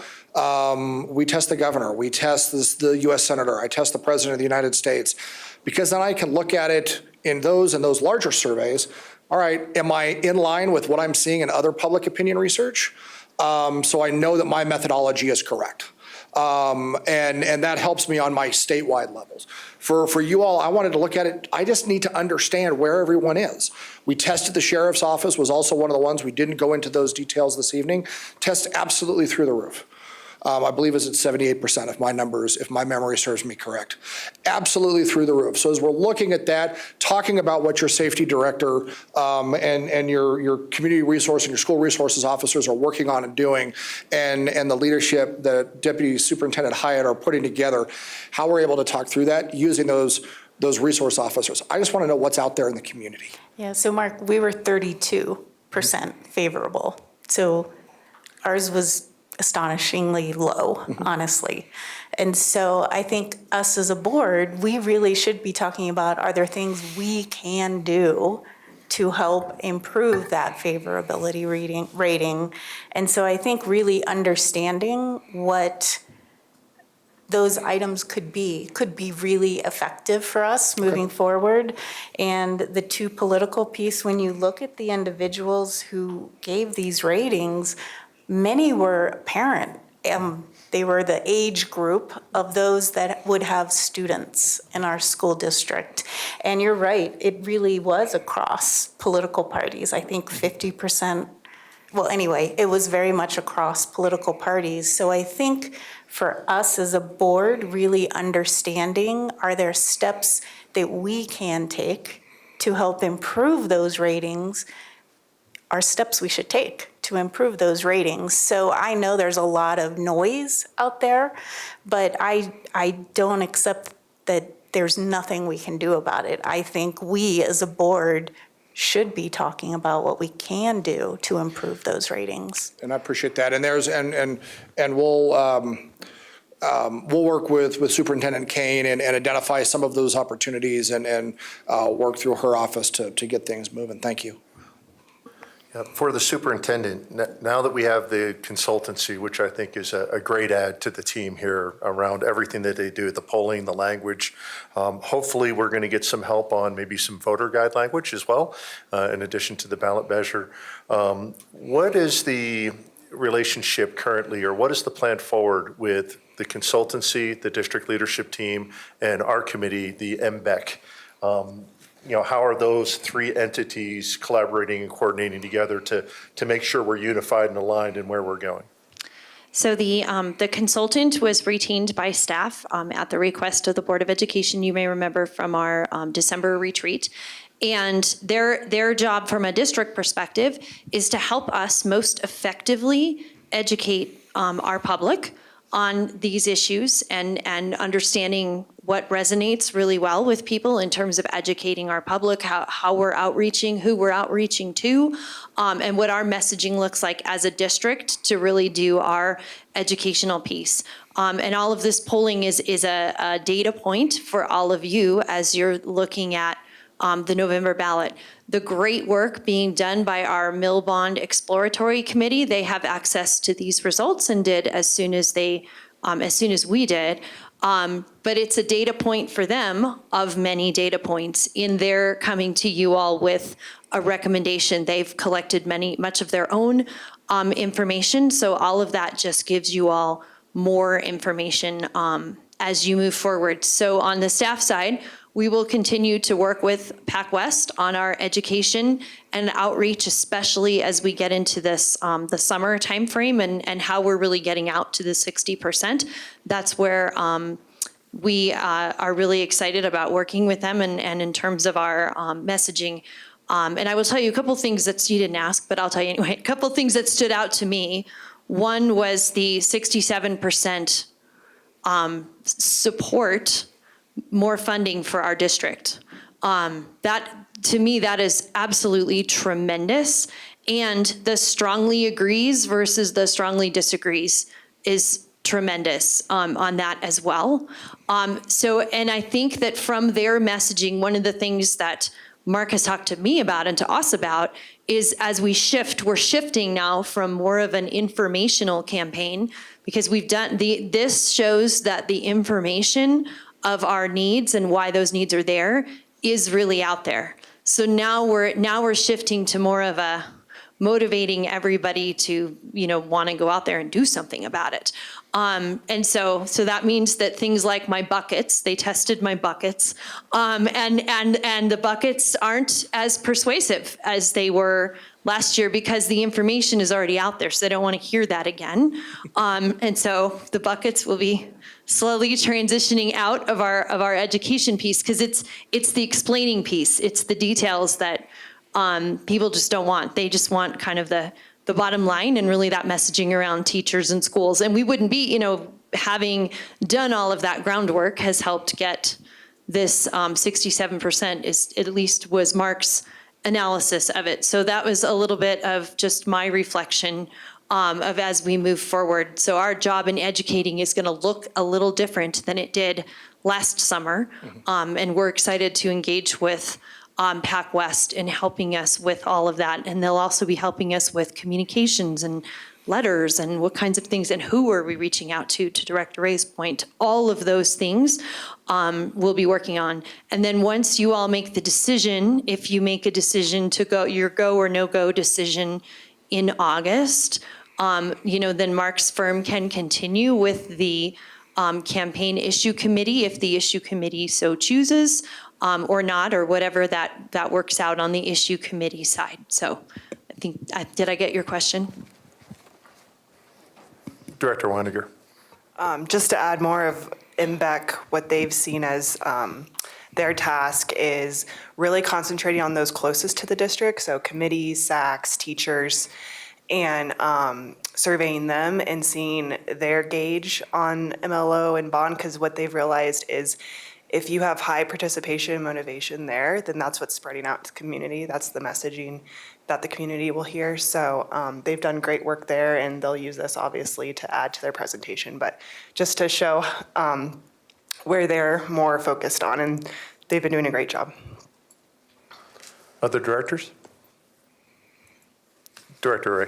Yeah, I just don't want to lose sight of the concern that Director Meek raised, because I do think that's some work that this board needs to do. When you look at, and I know it's problematic to compare uniquely designed polls through the years, but you look at 2018 when we did pass a bond and MLO, the favorable rating for the board was at a 61%. And even last year, when you look at a similar question in that polling, we were at a 42%, and now we're down to a 30-something%. So I do think it would be worthy, especially because people tend to see us as the face of a bond and an MLO. They tend to see that this is a board initiative, and trust in your board, I think, is essential for people to have the confidence to vote yes. So I think it's worthy to have that conversation. What should this board be doing now to make sure that we don't give our community any reason to distrust us or to question our actions? I think the other trend that's concerning is even how the district was rated an A or a B. Because if you look at the 2018 poll, 58% gave this district an A or graded the district an A or B, and now you look at our current poll, which I believe is like 41%. So I just think that we need to be so intentional in the days to come in terms of what we do, and I think there's a lot of issues that are sitting on our agenda right now that can be polarizing issues and really create issues for our staff to be able to do the good work that they're doing. So I just wanted to capitalize on that, do a little comparison, and make us really realize that the elephant in the room is us in terms of whether this thing is successful or not, quite honestly, in terms of how we behave and what issues we take on and what steps we take to deal with some of the issues that have separated us. So I would just want to emphasize that in our work ahead. No, and I couldn't agree more, Director Ray. I think one of the things we did just last time is that, we can't take credit for it, I think it came from the superintendent, was traveling forward in time and saying, if you pass this, let's take all the guesswork out of it. These are the exact salary schedules, because frankly, we may look back to the 2018 bond and some teachers will say, well, I got a 2.7% raise. I thought something else was coming, and we need to learn and move forward from that. And I think one example of learning and gaining that trust was what we did last time. Granted, it didn't pass, but addressing that, well, how much am I really going to get this time, and taking that uncertainty out. So I think, again, working with our consultants, working with our staff, anything we can do to provide certainty and to take any of, frankly, some of our discretion out via the language. Now, I know we don't want to take all the discretion out because our COO and security will need some discretion and some things on the spend, but anything we can do around the comp and benefits to, frankly, tie our hands again. I personally received a lot of good feedback on that, because it was, frankly, saying, you don't have to trust us. Here's what we're doing, and we've gone forward. So I just think similar things. Superintendent Kane. Yeah, if I could just wrap this back with a follow-up from our last meeting as we kind of close out this agenda item. I just have a couple of things for you all to think about moving forward. Along those lines, we would like to and plan to, unless there's significant objection, publish what salary schedules would look like in the event that a potential MLO bond were to hit the ballot in '23, what staff's recommendation would be on those new salary schedules. So we'd like to go ahead, and we have them created, and they look, it's very similar to last time where everything just moves up. And so we would like to be able to put those out so that people can start seeing what the impact might be on them individually should a ballot measure move forward and be voted favorably. That's one. And then two is on the bond side. As you may recall, we had a discussion about the bond if we continue with every project that was scoped for the 2022 bond, all of which are still needs in our district. The amount goes up to about $483 million. And we talked about the concept of cutting scope to get it back to 450 by cutting out projects that the district does need, or leaving it. And I think you all had wanted to maybe talk to or ask some questions of the consultant of if he felt that would make a material difference. Do you think that would make a material difference? Saw that question coming. At this point, I don't. I think from an investment perspective and what we saw with a lot of the messaging on understanding the nuanced numbers, dollar a week, 2 property values multiplied, carry the 1 and a square root of 2, then understanding where we're at, I don't think it will.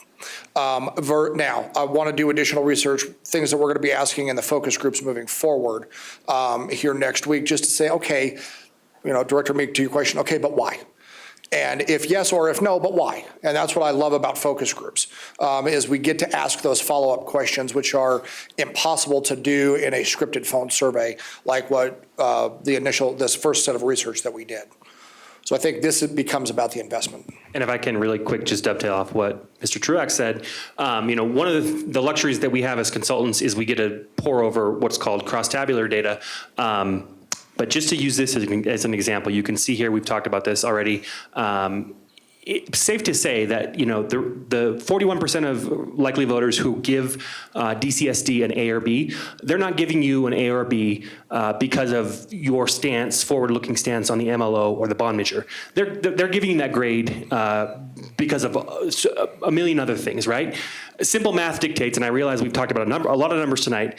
Just looking at these numbers right here, you're going to need 40% of folks who currently give the district a C to vote with you on these measures. And that comes in the 7 months between now and November, and this is something that PacWest Strategies are best in the business in, is figuring out the why. And we will certainly delve into that next Tuesday during the qualitative session in the focus groups. But anything that a voter can contribute to DCSD is going to pay dividends in November on these ballot measures. It's not just about the MLO. It's not just about the statutory language. And just, to give you a statistical comparison, if I were to look in the crosstabs at that 7% of voters who give the district a failing grade, I am almost certain to tell you that 90% of them are going to fall in the definitely no on both the initial and the informed ballot. All right, we're out of time, but we'll take one last question, Director Meek. Slide 4, please.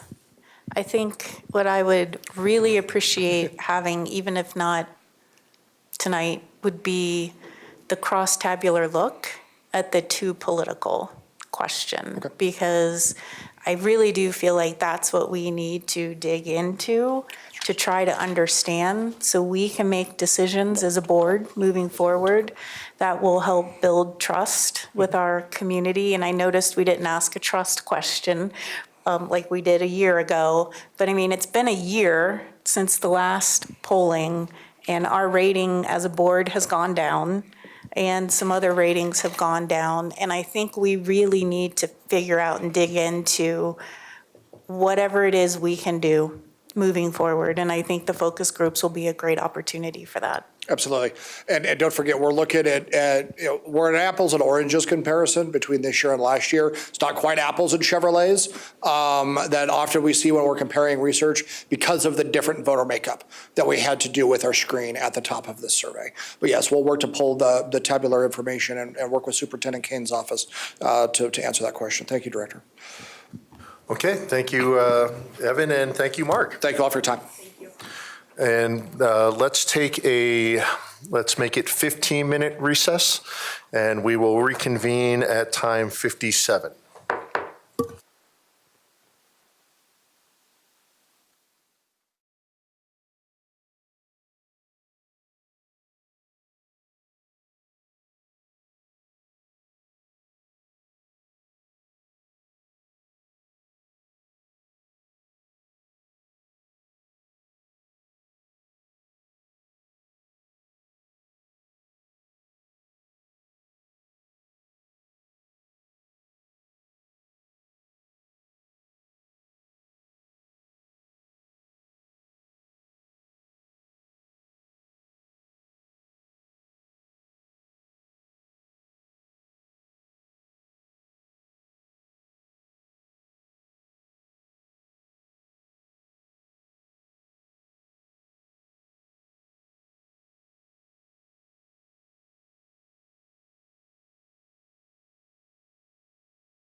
Item number 8, Superintendent Monitoring Report.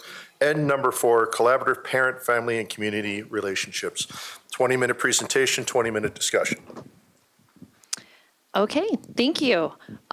So before I go into this monitoring report, I just want to express that I'm really grateful for my staff and all the work that they put into this monitoring report. It was quite a bit, and really grateful, and it also was just great for us to look through everything that we do in terms of outreach in the area of family, parent, and community relations. Okay, so here's our monitoring report schedule, just as a foundation. And this is your monitoring report ends, and the sub ends under the collaborative parent, family, and community relations and the associated executive limitations. All right, so we're going to start with sub end A, which is parents, guardians, families, and community members partner with each other and the district to empower students to maximize their individual educational experience. We interpreted that to mean that the district is promoting positive communication and collaboration between parents and schools around the needs of their students and plans for their futures. And evidence that we do that, first and foremost, is the updated Parents Guide. A lot of work was put into that, and it looks really fantastic. Our staff performs school accountability committee training, so we provide resources and support for our SACs.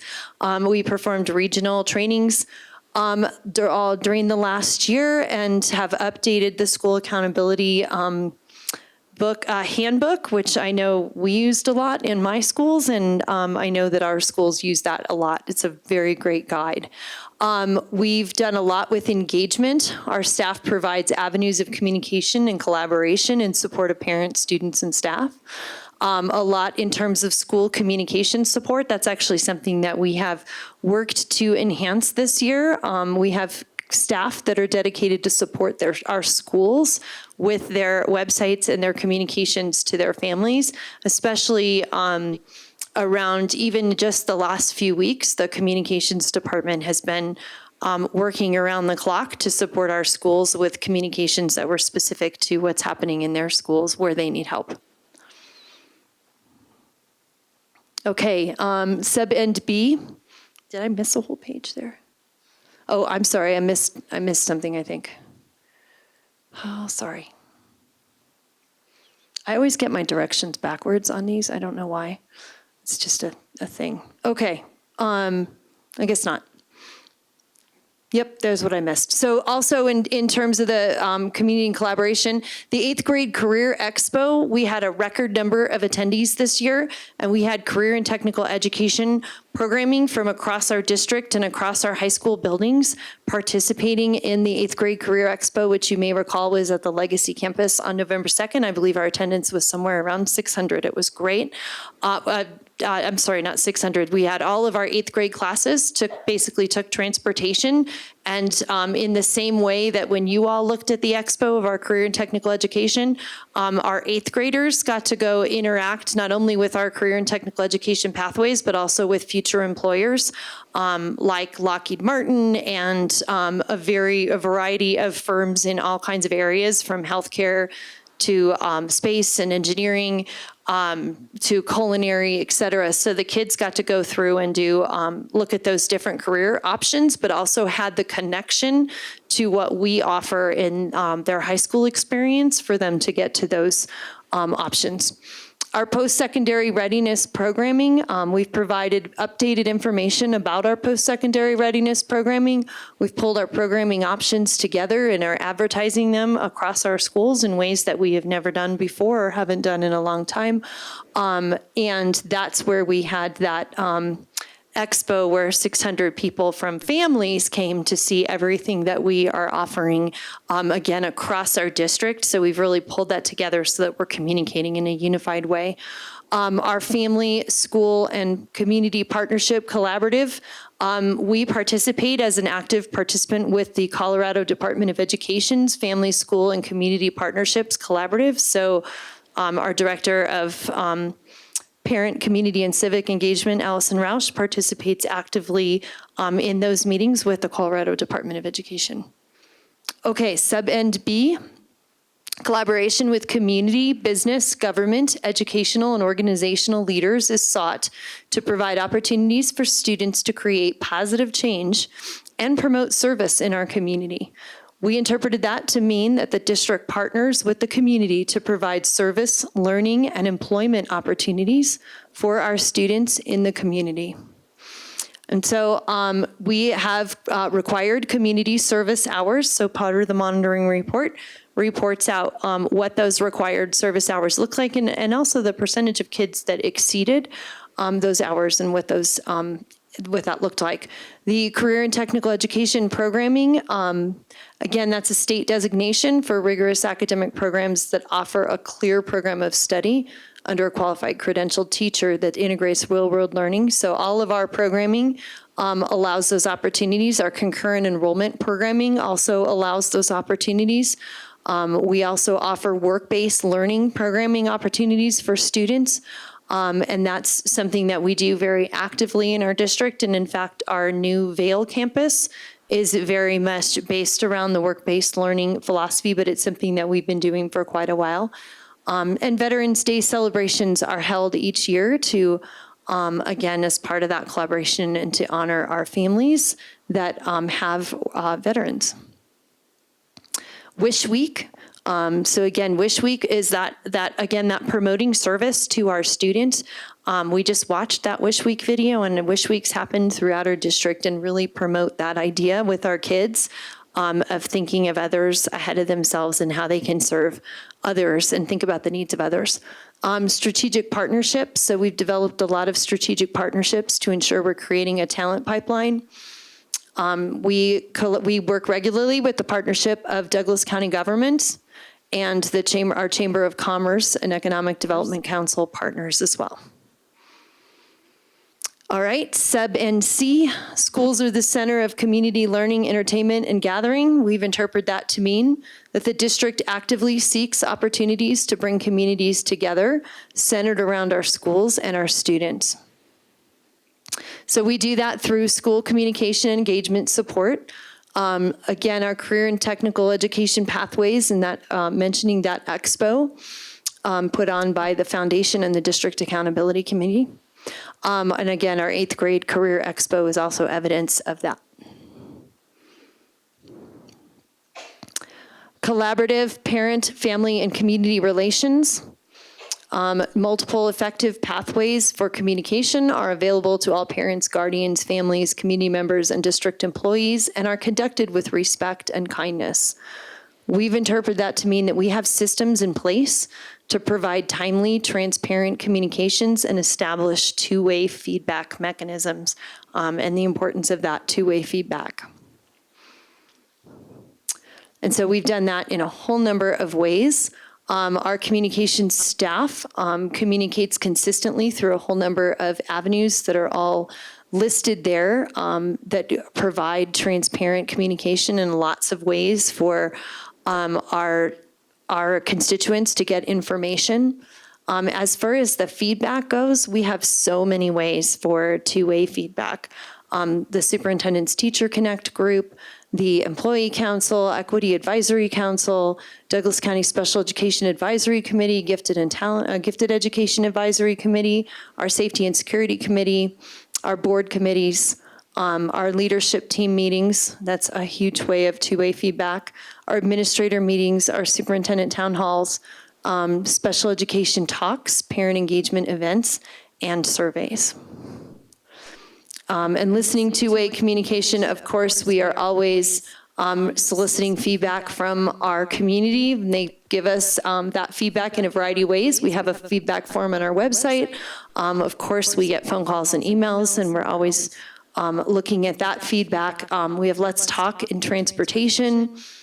We get a lot through social media and through various events and various groups.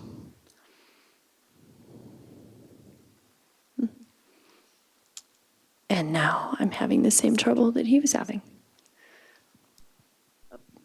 Okay, no way, was I done? Thank you. Thank you. Okay, so the two ELs with respect to providing information to the board. The superintendent will provide the board as much information as necessary to allow board members to be adequately informed.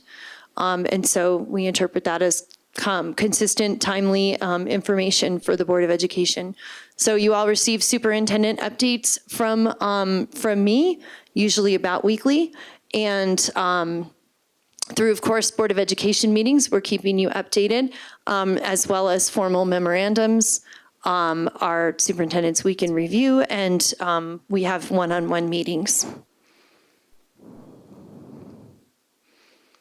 Can you just put me on the next one? I don't know why it's, yeah. This might be almost out of batteries. That would be one explanation. Thank you. All right. And then EL number 8 is regarding the treatment of students, parents, and community members.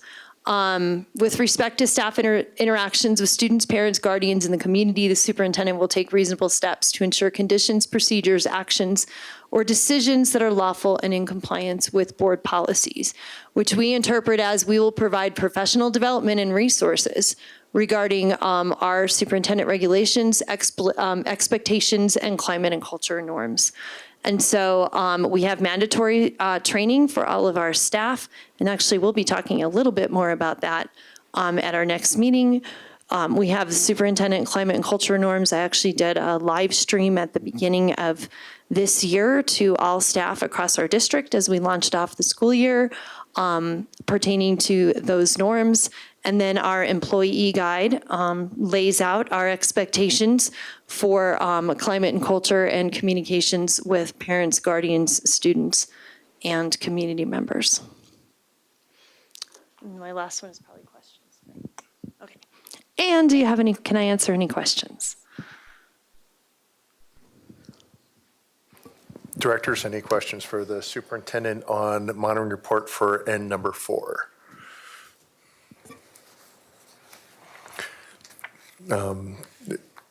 Okay, I wasn't sure if you were raising your hand. Director Ray, go ahead. Thank you again. Again, really appreciate the format and all the active links. It's just great to have everything in one location, and I really think we've found a template that works. So thank you for that. Some of my question is around, again, grounding our monitoring report in policy. So we have a policy, KBB, that is a parent and family engagement policy. And in that policy, we reference standards, national standards, the state advisory for parent involvement in education, like it's SCAPI or SCAPI or something, SACPI or something like that. The reason I bring that up is I know it's always a challenge, it seems like, with our monitoring reports to get metrics to really be able to say, you know, have we made progress? I mean, this is awesome because you look at all the things we're doing and all the activities and all the evidence, and it's like, wow. But then it's always comes back to that notion, are we getting better? And so what I'm wondering is with our policy that references those standards and those organizations that have metrics to help us evaluate our current situation versus where we might want to be, have we looked at those as part of the monitoring report, and could those be helpful to provide some metrics when we're monitoring this area? Very similar to, I think, the last monitoring report. We definitely want to get to the place where we're looking at impact instead of just activity. But that will take, as you mentioned, metrics, which kind of goes back to our multi-year implementation plan, which we're going to talk to you about on April 25th. We'll include the development of surveys of our own so that we can start to track that information. So that's something that I hope we can have for future monitoring reports as we have the time and the resources to be able to develop those surveys. And I don't want to suggest we reinvent the wheel. I'm just thinking that there's some things out there that exist with our national standards and with our SACPI that really could be some things that we just simply look at and evaluate pretty quickly because you have all the evidence. Mr. Reynolds. Perfect. Great question. It's actually a great segue with one of the pieces of information that you see in the monitoring report. Part of our work with the collaborative with the state is to do just that, which is part of the reason why we gravitated towards becoming one of the cohort members, is they provide resources for us to utilize those standards. And so we get to engage not only with the state, but also with other districts to see how they're engaging their communities and what information they're using to inform their practice. And this is our first year into it. And so we're looking forward to, further developing our use of that rubric and seeing what other districts are doing in that regard. That's great. Great. Yeah, and one comment on the SACPI stuff, because you mentioned policy KB, that is one of the candidate policies to have a first reading on a change at the next meeting at the end of the month. And one of the specific changes is to update the SACPI standards because they updated them. And so ours are from, I think, 2018 in the current policy. So not us reinventing the wheel, we're just lifting the new updated SACPI standards and placing them in KB. So again, one of the issues of using those external metrics, I think it's an outstanding idea because it aligns us and benchmarks us against districts outside our own, but they also constantly evolve. So it requires constant policy revision. Another question, if I may. The other question I have, I know that we focus on positives, and I appreciate that, but I think there's also that whole notion of complaint management themes that I'm wondering about. Most organizations will, look at all their complaints and begin identifying themes. I think you, Superintendent Kane, even mentioned a lot of your emails based on transportation, which I think is really good research for us to know that the pulse of our community, that there's a significant group of people that are not happy with transportation. But what I'm wondering about is, we have worked for years to try to get a real clear complaint policy and appeals policy established. And we just haven't crossed the line yet. Whenever we go to a student advisory group, I'm reminded every time by one of the students, I gave you a policy of how students should go through the steps to be able to share a complaint and be able to appeal, and where is that? And so that's one of my questions, because I know that we had talked about, even a KER regulatory policy where the superintendent would really spell out more clearly, if you have a concern about a school, these are the levels that you go through and this is how they're responded. So I'm just wondering the status on that, and then also the status on our student appeals process for getting their concerns addressed as well. Sure. So you heard a presentation, I don't remember how many months ago, from Director Allison Roush, who was working through the public complaints as well as the parent guide, which she's done an incredible amount. Part of my job as superintendent is to prioritize my staff's work, as it is yours to prioritize mine. And so right now we're trying to prioritize as best we can with the staff that we have. So the student complaint process is something that is partly developed, but it is over here on the back burner for a moment as we focus on our outreach surrounding funding for our teachers and for new schools. So it's just a matter of making sure that we're prioritizing things. And so right now I've asked our communications department and Director Roush to really prioritize our outreach efforts, the board's outreach efforts, our outreach efforts, and certainly this education effort that's going into the bond and mill levy override. And I'll look to her if she has anything she wants to add.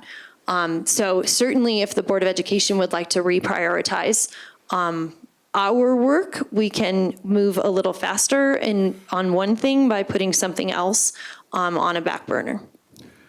And I totally support the prioritization that you have done this year. I think the beauty of a monitoring report, though, to me, is that reflective piece.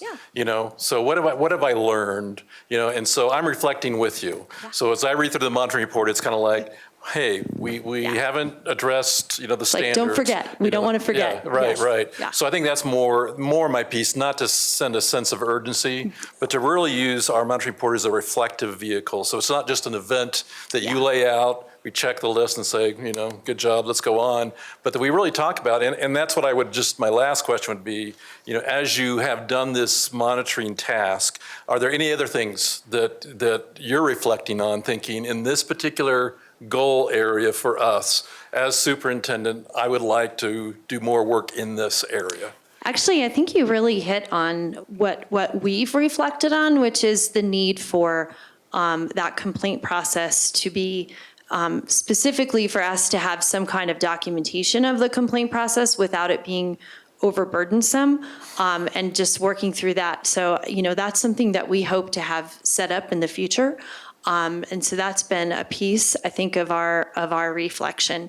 And we're also always looking at those two-way engagement opportunities and how we can continue to improve in that area, which is why I keep circling back to at some point we would like to have our own survey instruments, because that will help us be able to do a baseline and an apples to apples comparison about how we're doing in a whole number of these areas, not just applicable to this monitoring report, but generally. So those would be some of my reflections as far as what my hopes are for the future.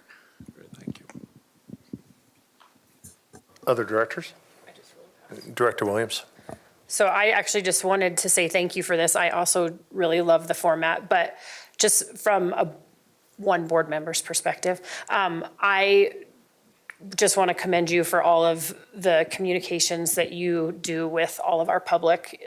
I mean, we receive a lot of emails and you take the time to respond to each one.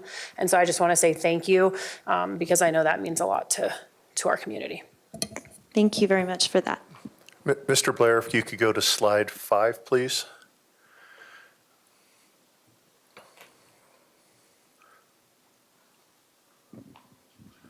Thank you. Is that Parents Guide link live? It is for me. I don't know if it's live for your presentation. I just wanted to really commend Director Roush and the rest of the staff that worked on this. When you look at the improvements made to this product, especially when you look at how KE that this board worked on around public complaints, and I wish our policy was as clear as the one page with a nice color graphic on how complaints are resolved and some of the other work that went in here. So if you are a parent and you're still listening, please look at this guide. There's a lot of work in there. It is very concise. It is very consumable, and it is an excellent one-stop shop. I don't know if you want to scan through for our viewers, Mr. Blair, but there really is a lot of good stuff throughout this guide. And again, I just want to thank you and your staff for all the work that was obviously put into this, and it is frankly a much improved product in my opinion. Please do not stop on the board pictures, but any other directors? Director Meek. Yeah, I'd like to thank you also and the staff for all the work. I know a lot of time and effort goes into these, especially as you're in the first time you're rolling them out as a team. And I just have to say all of the items that are linked in there are really helpful for our community to understand all of the opportunities for the engagement and partnership, and all of that is helpful in that regard. And I think what Director A was talking about with the measurements is really the piece that I think we're striving to get to. And I've heard you mention rolling out surveys. Is that something that you're able to say will start in the next school year, or is that on the horizon? Just because I struggle a little bit with the monitoring reports when we don't have measurements, because really we're showcasing everything, but we don't really have measurements. And so understanding the survey piece would be helpful for me, but also, you did mention, we have the stats or we have the feedback form on the website and the Let's Talk. I mean, we can come up with, the staff could come up with stats that would demonstrate benchmark data that could be looked at from year to year. I know in the past, the district will look at articles and the percentage that are positive, neutral, negative. I mean, there's a lot of data that can be tracked. The idea isn't to track everything, but to figure out what is most important. And even the polling data that we have, when you see the district is rated A or B, or some of those other really important stats that are in there. So I do think there's data out there right now. And so I want to encourage us to maybe look at what is out there and available right now that we can use, but then also develop our own data for longitudinal tracking. Thank you so much for that. Those are all very important points. I think that we can work next year on developing a survey instrument, but I'm not ready to commit that we would be ready to actually issue those again next year. And as you know, the same conversation as with Director Ray, I'm trying to be really, really guarded and cautious about what I'm signing my staff up to do because, you know, I know I don't need to tell you all, but everyone is working way, way too hard. And I'm trying to help us and help my staff as part of my role to hone in on the things that really reflect the board's priorities, both immediate and long-term.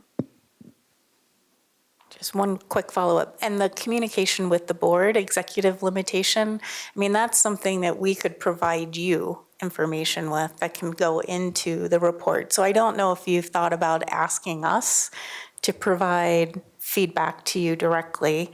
And, you know, typically that's something boards would do. They would weigh in on, you know, our perspective. And I know we very much appreciate the communication and everything, but I think having us directly weigh in might be something that would be worth considering.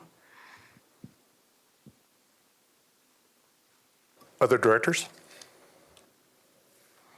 Okay, thank you, Superintendent Kane. We will move on to the next item, which is Board of Education reports. Board of Education regular meeting is scheduled 2 weeks from today for 25th of April. We have board engagement with business community at 7:30 this Thursday, 13th of April, and agenda planning for the 25th April meeting will occur on Thursday as well at 11 a.m. Just as a reminder, April 25th, I don't know a single thing that was mentioned tonight that wasn't referred to April 25th, so it's going to be a fairly long meeting. We have policy updates on mental health, bullying, parent engagement, educational equity. We have a second reading of a previous policy. So we have a lot of stuff coming up on April 25th. I was able to attend the safety and security meeting, just the annual monthly meeting with Director Hansen, and we got to see one of our SROs armed with a rocket. That would be Rocket, the SRO therapy dog. We also had Buttercup there. I think Buttercup was upstaging Rocket. Rocket got a little upset. But anyway, I wanted to mention what a great tool that is. And having those SRO therapy dogs come in, it's about so much more than just mental health. It really is around security. It really is around connecting with our students, connecting with our staff. I was surprised how many staff relied upon those dogs during the times of COVID, right? Where it wasn't just for the kids, it was for our staff as well. So just really wanted to put a shout out to our canine handlers and the fact that we were able to bring, Director Grusing talked about a multi-layered approach. That's just one other aspect of tools and a multi-layered approach that we bring to this district, and it's an incredible tool. I forget which director brought it up earlier, but we did have, or I think it was Deputy Hyatt, we did also have briefing on Safe to Tell. This was not the first briefing. This was the Safe to Tell program manager statewide, but it also echoes student voices and stuff, and we are learning and listening. So as was alluded to earlier, we will have some dedicated Safe to Tell training, mainly for our students, because they are the main conduit, and they need to understand what bullying means in a Safe to Tell context, and how to properly, or maybe not properly, but how to better use that tool, because we get a massive volume of things that our staff has to sort through and address, and they take everyone seriously. We had a attainable housing tour that Superintendent Kane, myself, and Chief Operational Officer Cosgrove were able to attend yesterday, and then COO Cosgrove and myself are going to see another model tomorrow. So just wanted to keep that in mind. That's one of our long-term strategic initiatives we're looking at to attract, retain, and support staff. We are looking at everything on the table: programmatics, the short-term measures that were briefed earlier this year. Obviously, we're looking at MLO bond funding, and as we talked about again tonight, to include security components, but we're also continuing to look at innovative solutions, to not in lieu of, but to complement those measures. So just wanted to keep that on people's minds in case they haven't heard anything about that. With that, I will turn it over to Vice President Williams. So since the last meeting, I went to the DC Geek, which stands for the Douglas County Gifted Education Advisory Council meeting. And they're in the process of redoing their bylaws. So that was the majority of the meeting, just talking about membership and that sort of thing. And then obviously the Apple Awards were this weekend, and what a great honor that was to go and celebrate all of our amazing teachers and staff. MBEC was last Monday, and one of the cool things I thought that the MBEC did this last time was they split into two groups, one kind of focusing on the MLO and one focusing on the bond and what the positive and negative effects or the feasibility around each one was. And then they came back as a group and kind of talked about that. So I think you guys will all be very impressed with their presentation on May 9th. They're doing some good work. And then this Thursday, as you know, we have our community engagement with business leaders. I know right now, it looks like there's going to be less people coming, but I still think it would be a good idea for us to at least talk to those who've committed to being here. We might just, Director Meek, if you want to get together or just a quick phone call or something, maybe we can change how it looks, because I don't know that there will be enough to split it into the 4 groups that we've been doing, but maybe we can look at a different format for this particular meeting. But that's all I had. Oh, yeah. Just on the engagement piece, so it sounds like we have 11 confirmed. And so I did want to make sure that still felt right to everyone to get together with 11, or if we should postpone it until we can have a larger group. I mean, I know what we're trying to do is get a good representation from the business community, and we want to make sure it's representative, which I think we've kind of struggled with a little bit in the past, even with some of our other groups. So I did want to just open it up and make sure everyone feels like it is worth moving forward this Thursday. I also think we should consider that sometimes we don't get RSVPs back. And I know that, in the past, we've had people show up that hadn't necessarily RSVP'd, and I would be concerned if we canceled and someone decided to show up. That's not going to look good. So I think that we should make the effort to be there for those that signed up. Yeah, and I'm getting the nod in the back of the room from our director of, and I always get it wrong, community civic, and there's another P in there, public. I think it's public, community, and civic outreach. So we'll plan on that. And as always, if we need to do additional outreach in other sessions, we'll get it on there. I know we definitely want this way, so we'll come this way this time. So Director Meek, any other items to add? Sure. Let's see. Long-range planning committee met last week, and the bylaws conversation came up again. They're still working on the bylaws, and it actually, I feel like it's something that we as a board need to talk about. If we as a board would like to have a Douglas County Federation representative on our board committees, being able to confirm that that is something that we would like to have, I think we need to make that decision as a board. I think otherwise it's going to look different committee by committee, and I think the request came to the board. So I wanted to bring that up for us to talk about, whether or not we have time this evening to really go into it. But I think if we as a board are committed to putting a representative seat on our board committees from the Douglas County Federation, we need to make that decision as a board. Director Weiniger.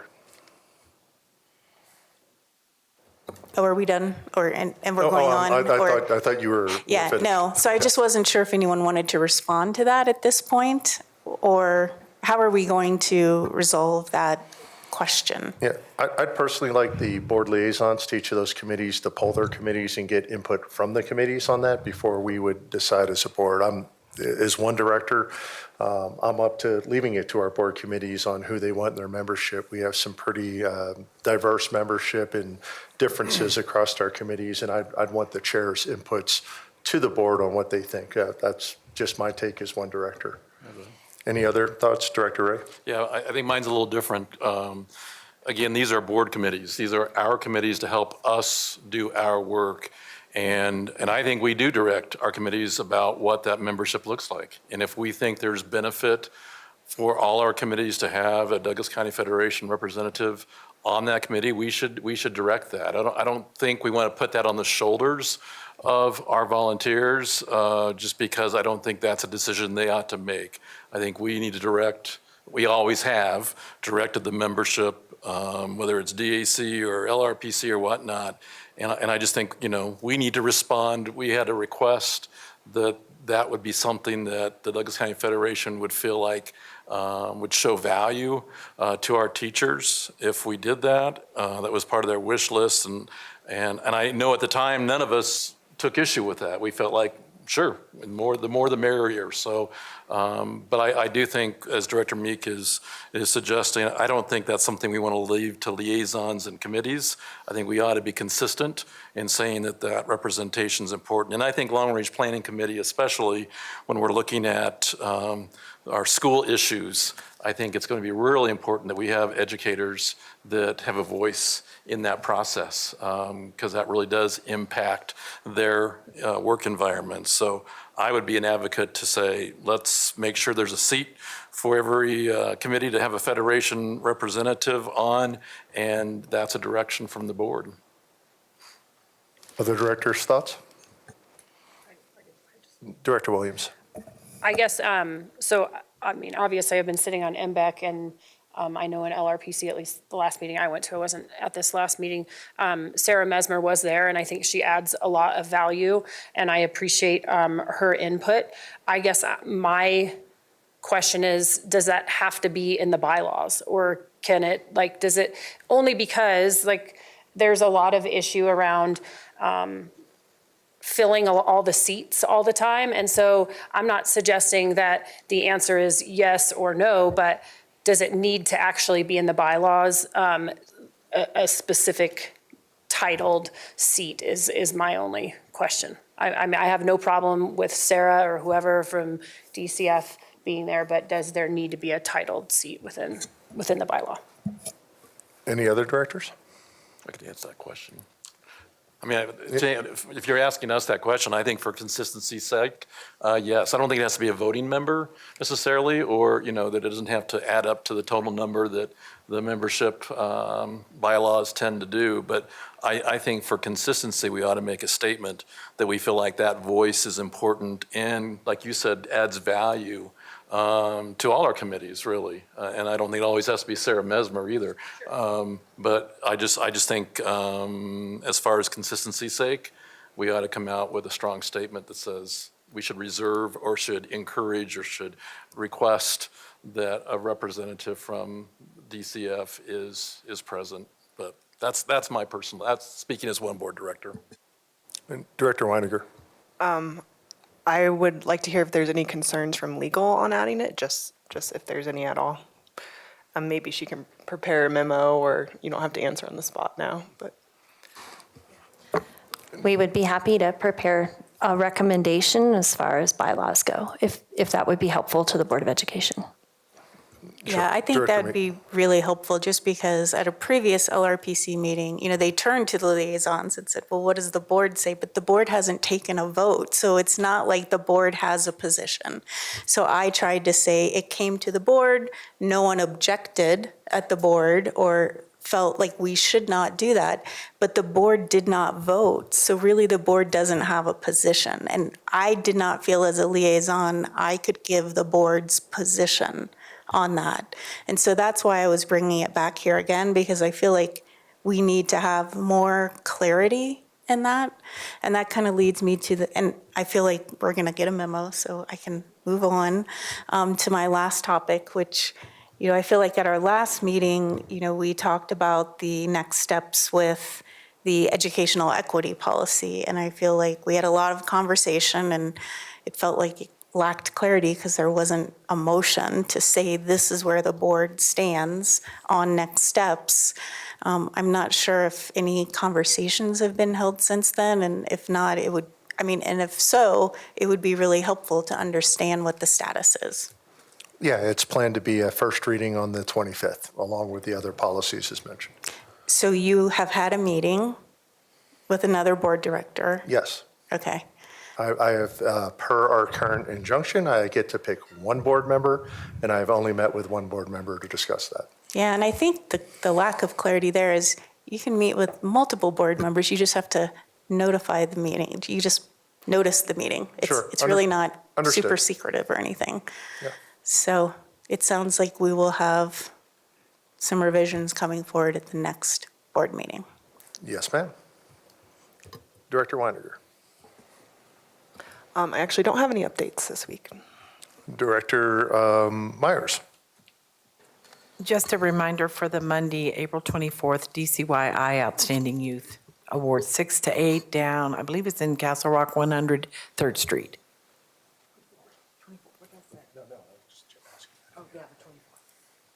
Director Ray. So I just want to, again, echo what Director Meek was concerned about.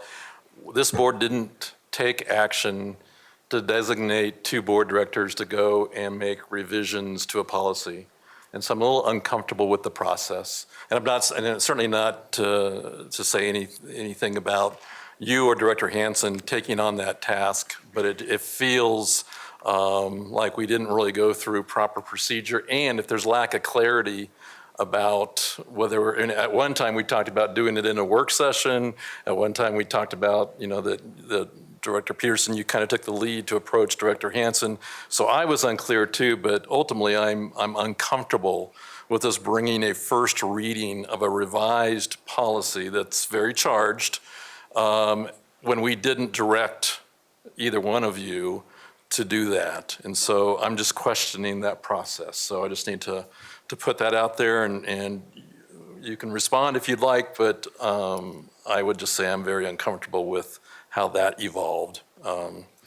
Then on a happier note, since Superintendent King did a shout out for the performances she went to, I will say I went to see Mamma Mia at Legend High School, outstanding. But I also will tell you that I went to see Annie, produced by Clear Sky Elementary, which was also unbelievable. So our young ones are exceptionally talented, just like our high school ones. But it was delightful to see the talent and to see them perform. So, thank you, Director Hansen. I do not have any committee updates, but I would like to just respond to Director Meek and Director Ray's concerns. I also am uncomfortable with the way that this has unfolded. When Director Peterson approached me, I was under the impression that we would be following the resolution that was passed by this board, even though I disagreed with it, adamantly disagreed with it. It was passed. And per our board policy, I was going to support that policy and wait for feedback from our superintendent. It was only in our last meeting that I learned that the superintendent would not be providing any feedback to the board. I was under the impression that Director Peterson and I would be sifting through mounds of feedback from our community, from our superintendent, pursuant to the resolution that we passed as a board. It has definitely unfolded in a different way, and I am also uncomfortable with it. And I'm not sure, as I'm sitting here, exactly what the best path forward is, but it is certainly not what I thought I was agreeing to. And I'm also, if I'm being very honest, because I wanted to make sure I was clear on exactly what if I had agreed to what I thought I had agreed to, and I went back and watched our 2 previous meetings, 10 out of 10 do not recommend that. Even as I'm sitting here, even as I was walking in the door tonight, I was in a different frame of mind than I have been the last several months. It is an incredibly polarizing conversation. I can feel my own emotions just bubbling, even sitting here tonight after having watched those and reliving all of those experiences. I want to, as a group, come up with the best path forward, and I have to be honest, as I'm sitting here right now, I don't know what that is. I personally do not think any revisions need to be made to the policy. There has been no feedback from our superintendent. I also know that as a board of 7, we can absolutely workshop a policy, and it's really an easy process. I also At the same time, I want to get through the work, and I want to be able to focus forward rather than continue to revisit things. So not anything planned that I was going to share tonight. So that was not a very, that wasn't the best thing I've ever said sitting here, but that's my real feelings. Director Ray? If I could just respond, you were asking for a path forward, and I think when there's lack of clarity and discomfort, the path forward is to stop, quite honestly. And certainly when you look at that equity policy that was actually composed and created by experts in the area of diversity, equity, and inclusion, tinkering with it as non-experts, I think is kind of an insult to the work that those people did. And minimally, I think those people that originated that work ought to have been consulted. I just think that we're opening up a can of worms, and you've already said, Director Peterson, that the next meeting looks pretty packed. And I think for us to bring this issue in with a revised, some recommendations of a revision makes no sense. As Director Hansen said, the resolution did not say directors go and find revisions and bring them back. It was really placed on the superintendent. It was directed of the superintendent. And so I just feel like that we're trying to force something that we shouldn't. We should wait until staff has had a chance to really help us understand implementation of that policy. And then we can begin talking about if we need to engage in some kind of a revision process or not. But I just think we are opening up a can of worms for our community. If we're confused about it and we're not in agreement, you can only imagine what our community will feel like on that night when they come out for public comment. So when there's lack of clarity, stop, pause, and let's not move forward would be my recommendation at this point as one board director.